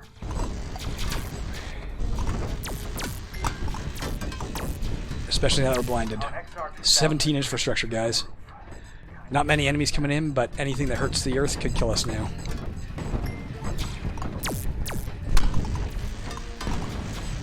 My heart's pounding again. Ah, frick. Oh my god. Alright, we're gonna survive, we're gonna survive. Again, this is gonna be one of those really close calls. Whew. That was dangerously close to an extinction level event. Whew. Alright, man. 3 levels left and we are done with this first war and we'll call it quits. That was freaking close, man.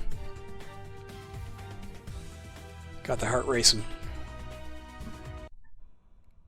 You just about broke the Saturnians' will. So here's the first of the, well, of the last 3 levels. As I said, all last 3 levels are kind of weird. This one is just asteroids and comets, but it's a hell of a lot of them, more than we've ever faced before. And I think it starts to yank the, I mentioned that director behind the scenes that governs how many things can be on screen at once. Towards the end of the level, it pulls that out. It can have as many things on screen as it wants. So towards the end of the level, you're going to be facing a wall of frickin' stuff. You definitely want your infrastructure all the way back. That's a no-brainer. Less important to have all the ships back, but we're going to take them. And that leaves us with nothing left to do here.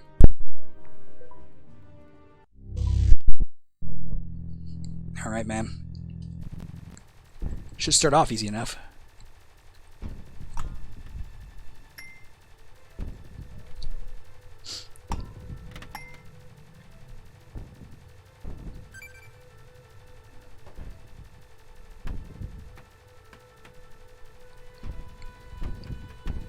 Asteroids and comets.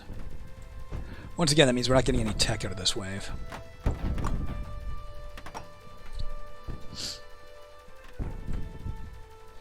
Might be possible to get the gold craft medal if we don't get hurt. That's a tall order. Or the gold Terran Defender, but I doubt that's going to happen because there's going to be a lot getting through us towards the end of the level. We're not going to be able to stop even a fractional amount. So at this, when you hit this level, a priority is stop as much as you can early on. Early on in the map, of course, you still have control of the situation. Kill everything, because eventually it's going to come down to just spray and pray. And if you've already taken a lot of damage by that point, you're not going to make it through. And as you've seen, we've had a few close calls so far already. And I still want to show you the end, just to show you it is beatable on regular.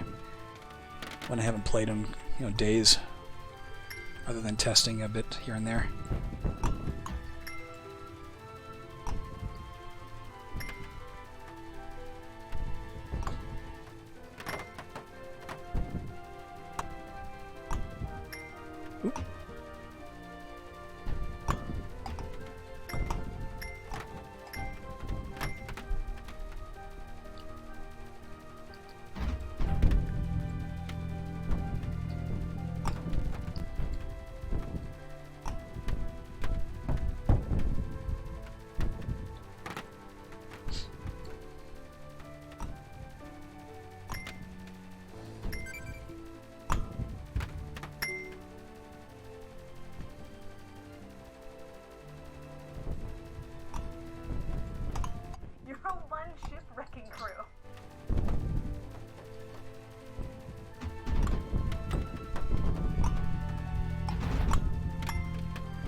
We've only taken 6 damage so far. We're not doing too bad.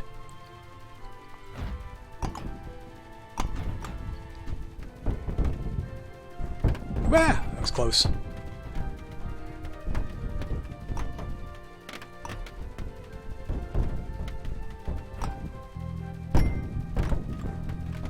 Now we're starting to get to the point where it's going to become harder and harder to stop things. We're going to have to start letting some stuff through. We'll do our best, obviously. Try and concentrate on what you think you can take care of and what will cause the most damage, or if there's clusters of things, concentrate on those clusters. So that if you miss, you're still hitting something behind it, you know? We're still at a relatively sedate, but we still got 455 enemies coming in. 455 asteroids and comets, so this wave is nowhere near over, and it's going to get a lot more frenzied very soon.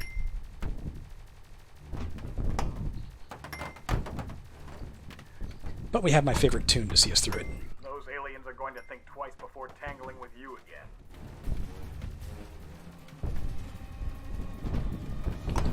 Oh, I was pressing the wrong button for the shield. I had my finger misplaced. I think I was pressing the space bar. That was close.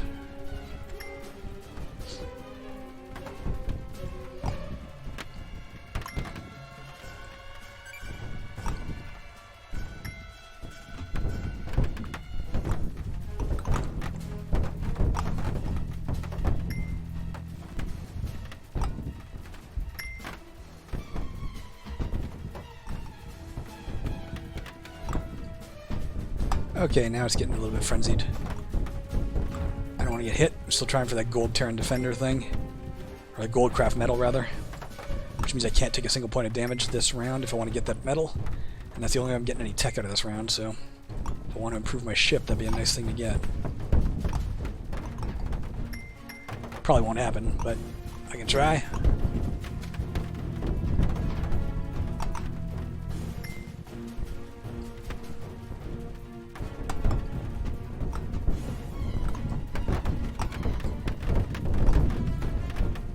Ah, now it's not going to happen now. Get smacked in the face of that thing.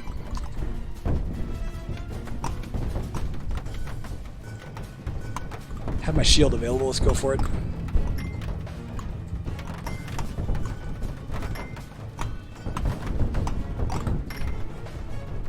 About 250 or so enemies still to come.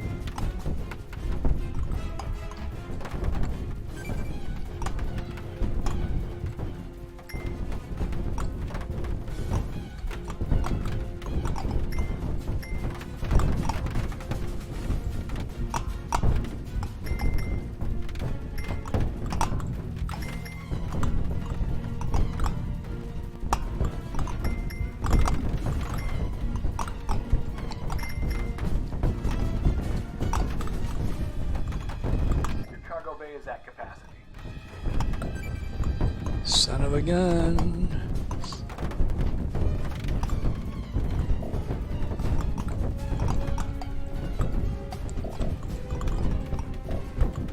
As you can see, the Earth is taking a lot of damage. You gotta start stopping more than we're stopping. We need that ship.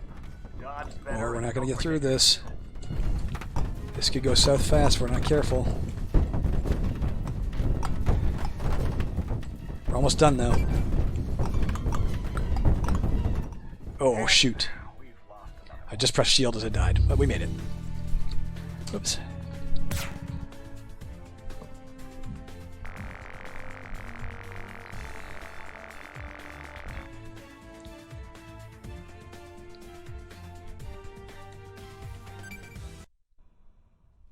We have them on the ropes. They're throwing everything they have left at us, and I don't think that it will be enough to do us in. So this level we face literally every single enemy we've faced so far, but we face them in sequence. We will face asteroids. After the asteroids are dead, we will face missiles. After the missiles are dead, we will face gnats, etc. With progressively smaller and smaller groups of enemies coming at us.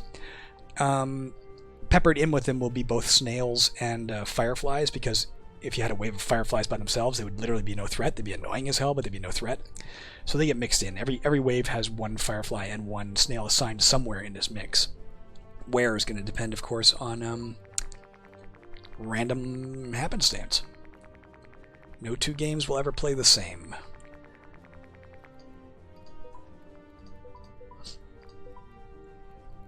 Can't afford to get any of this stuff up, so we're ready to go.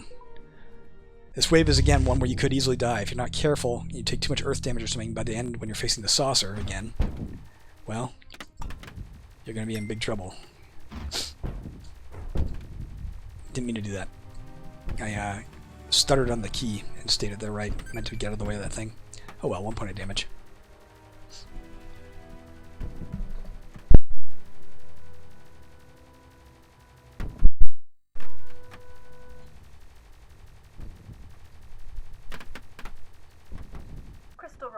Easy money. Don't sweat too much. If you've made it this round, don't sweat too much about grabbing the resources from these guys, because of course you're going to face two bosses, right, during this wave. You're going to face the Destroyer, the Hornet Destroyer, and the Saucer Heavy Cruiser, both of which are going to drop a ton of crap, so even if you grab nothing here, you're probably going to end up with a lot. So I mean, if you see an easy circumstance, go for it, but if you ever have a question on this wave of do I go for the resource or alien technology, or do I kill the enemy, kill the damned enemy. Darn. Firefly got his shot off.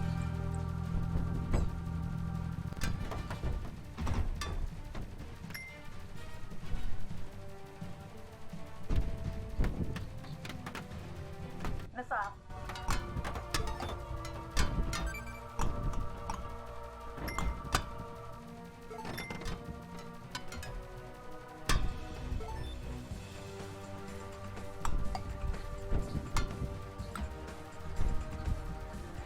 Only taking 2 damage to the Earth so far.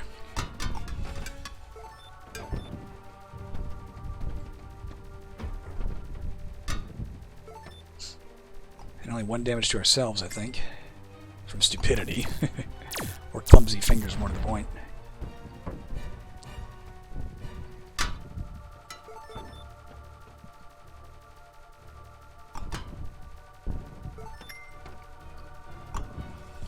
Your skills are totally on fleek, pilot. They still say that, right? Yes, they do.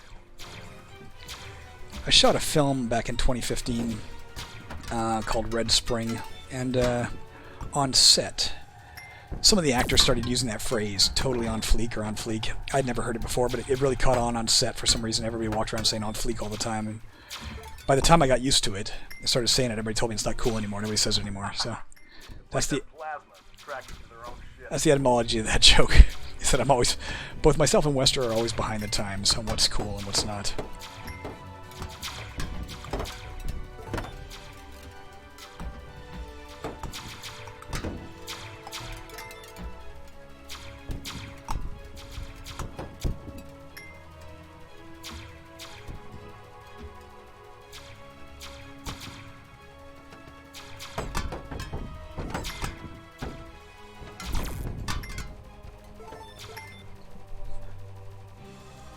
Of course, have the stealth technology, so you got to be a little careful here. It can be a little dangerous. It's just somebody sweeping back and forth to target them, in case they're up there. But of course, they can also be quite low, right? They could be down at my level, and if I'm sweeping back and forth, I run the risk of running into one of them when I can't see them.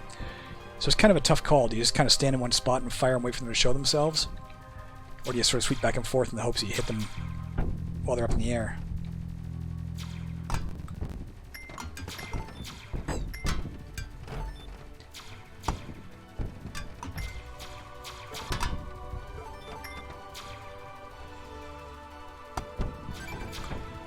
Come the comets. Oh, I'd be embarrassed to say I was from Saturn today. Let one of them through, darn it. A few of them through. Not good.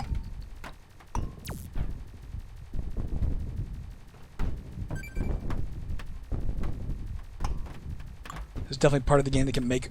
There's part of the wave that can make or break your progress, because again, if you take too much damage in this wave, when you get to the darned heavy cruiser, you're really going to be in trouble. You ever notice how pretty their weaponry is when it's blowing up their own guys?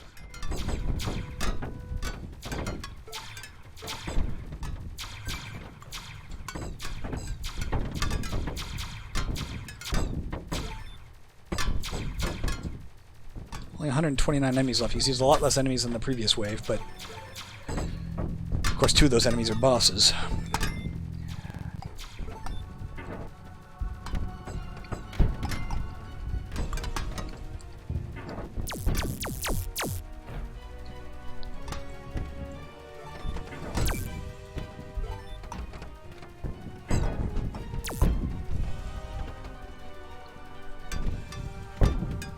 Is it after this guy? I think after these guys comes the Hornet, right? Because the Fireflies are mixed in. So I think after this comes the Hornet. Yeah, here it comes. You can tell because the screen starts shaking. Third time's a charm, right?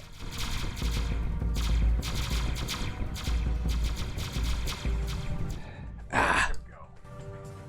If you have to die, it's a good place to die. You know for sure no earth thrust is going to come in while you're out of commission. Can't handle any more tech. Alright, so we're done with the blue stuff. Just the crystals now.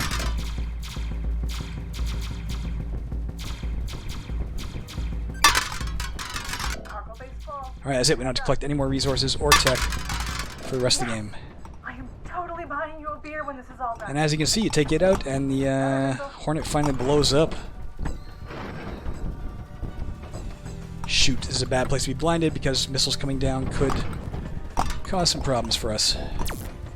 But we got through it.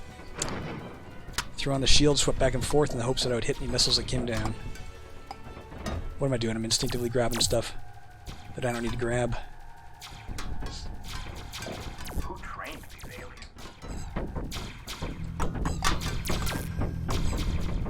aliens? Okay, again, a really bad place to be blinded. The transports are coming in force. This could utterly destroy our... I'd rather lose a ship here than take the damage to the Earth. Alright, we got through that.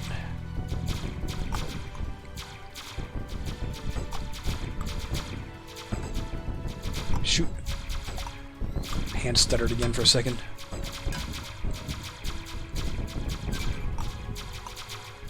I think we're doing okay for... in terms of, shoot. Well, now we're not.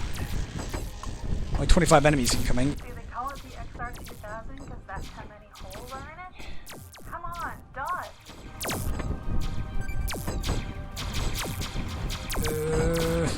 Okay, we got the shield.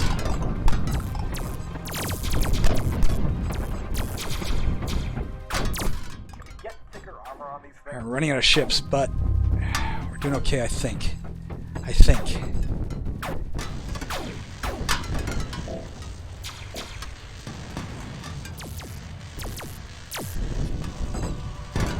Thank God that guy hit that shield. Alright, we've taken a little more earth damage than I would like. You know what? I'm going to deliberately hit it. Up with this tactic. I didn't want the Ellie maneuver? bomb taking out the earth. What's coming at you? Plasma, an asteroid, whatever. This could go either way now. We've run really low on lives. We're kind of low on... Taking out the turrets before the missile hatches, but stay on top of the missiles themselves. We're kind of low on Missiles incoming. both infrastructure and lives. Which definitely means we're in a bit of danger here. But just remember, we don't have to go for any of those resources. Not a one. So point.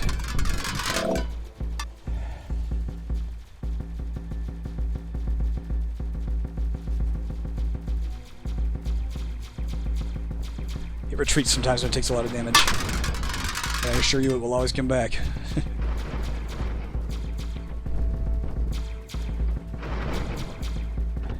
Once you've taken out the turrets, you're in a lot better position, obviously, because you can kind of stay on top of the missiles themselves.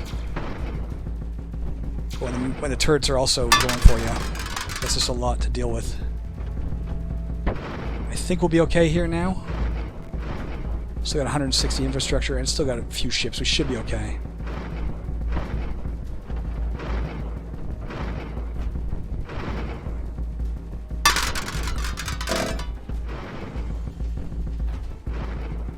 Ah, shit.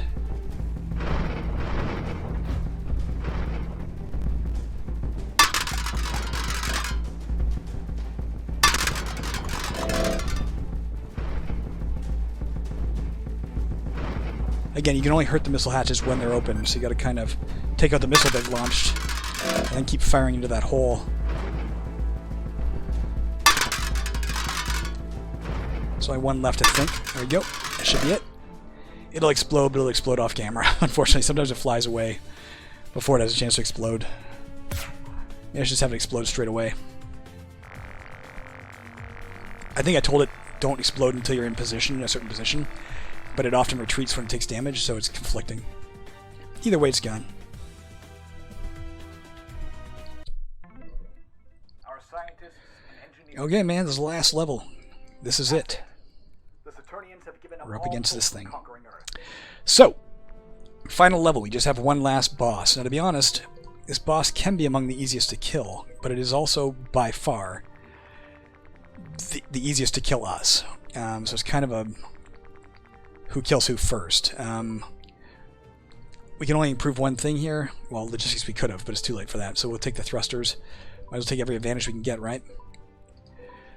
Whoops. And this is going to be it. So this guy has 4 hatches that open, but they deploy kill switch bombs of various sizes. It also has a central gem eye that we're going to want to try and take out that can fire from different points. And that eye fires the same thing that the laser moths fire. So it can do a lot of damage to the Earth fast. So you've kind of got to try and stay on top of everything that's damaging the Earth while taking out that eye as fast as possible, while taking out the hatches as fast as possible, while taking out all the bombs before they hit the Earth. It's a lot to manage. But let's give it our best shot. Start firing right now. There we go. Kill switch bomb on rate. Holy crap. Oh, let it pass. Good luck. If you get lucky... Ship's getting Oops. Shoot. This is not good. Let's take out that eye, man. Alright. If you get lucky, the bombs sometimes will collide with each other when they come out, which is a thank God moment. We can see Starfield through your ship's hull. I'm not hitting it, darn it. I was just off center. Bomb?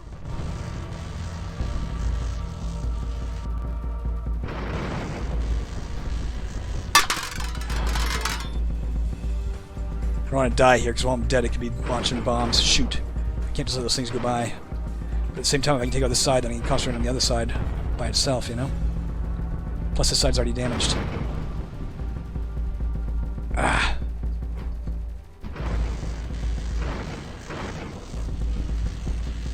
Shoot. How are we doing for infrastructure? We're getting pretty low. We gotta take care of this fast, or we're screwed. Alright. Now it's just these two. We can probably stay on top of it, right? Because they're both close together. We can get most of it when it comes out.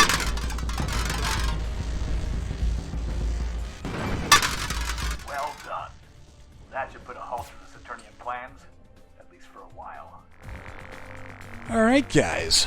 Once more, I've cleared the thing, the entire game on regular difficulty. So there you go. It can be done. I'm going to skip this final cutscene.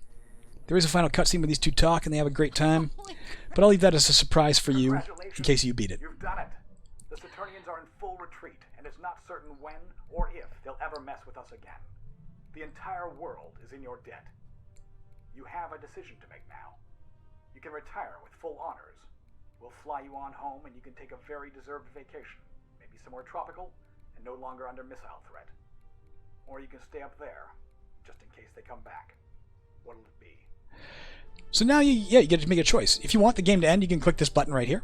And not only will the game end, but your score will get a bump of 50%. So you get a massive score boost. Or you click this button, and you're on to the second war. The second war will progress through the same 25 levels, but the enemies will have more technological advantages than they had in the first one. Not to mention the fact that they start with stealth tech. And they'll also be a lot more numerous. You, on the other hand, will keep everything you've unlocked, but pretty soon you're going to run out of things to unlock. You've already run out of places to, ways to get promotions. So soon it gets a lot harder. But that said, if you continue and you can play for long enough, if you make it through another 15, 16 levels, you will definitely make a higher score than you would get if you press this button. So it's kind of a gamble. If you don't think you're up to it, press this, boom, you'll get a massive score boost. You'll rise in the high score list. Press this button, and you have the potential to get an even higher score yet. But maybe not. I'm going to take it. Well, that was a short... As you can see, the second round, Ellie gives all the briefings, so she gives a lot of funny briefings and stuff. We're not going to go through that right now. Of course, we're going to end it. I'm just going to purchase this stuff just to get back on track. And then we're going to call it quits. But there you go. I just wanted to show everybody it is, because I've heard a lot of people say how hard it is, and it is a hard game. That's why I added in the difficulty levels. And there's certainly nothing wrong with playing at a lower difficulty level. As a matter of fact, I'm going to show you something about that right now. It's not launched. Let's press quit and save. And we're going to go to high scores. And this is when I was trying to play super hard. I can't do very good. That was my best score on Elite. But if you go to leaderboards, you can see this is my score right here. That's the highest score I've gotten since uploading to Steam. I actually had higher scores. I've had 9 million some odd before I got it up on Steam, before I got the leaderboards working. But that's the highest score I've gotten since. and that was made on regular difficulty. But that said, this one here, it was made on green difficulty. He had to play through a lot more levels. I made it to like level 43 maybe with this. He made it to level 65 or something on the green difficulty. But you can see it's a comparable score. So no matter what difficulty you play on, you can eventually rise to a point where, yeah, you're going to be on the on leaderboards even up towards the top. It's just a matter of what playstyle you prefer. That's it, guys. I'm going to call it quits right there. I hope you enjoyed that. I know I'm still enjoying this game. I hope you're still enjoying it. I've got like 1,200 hours of playtime in it, let's be honest, considering that it was, from the very beginning, playtesting level 1, then making level 2, and playtesting level 2. When you factor all that in, you get like 1,200 hours playtesting, and I'm still waking up eager to play it. So I hope you're having as much fun with it as I had creating it, and as much fun as I am still having playing it. Have a great day wherever you are. Bye.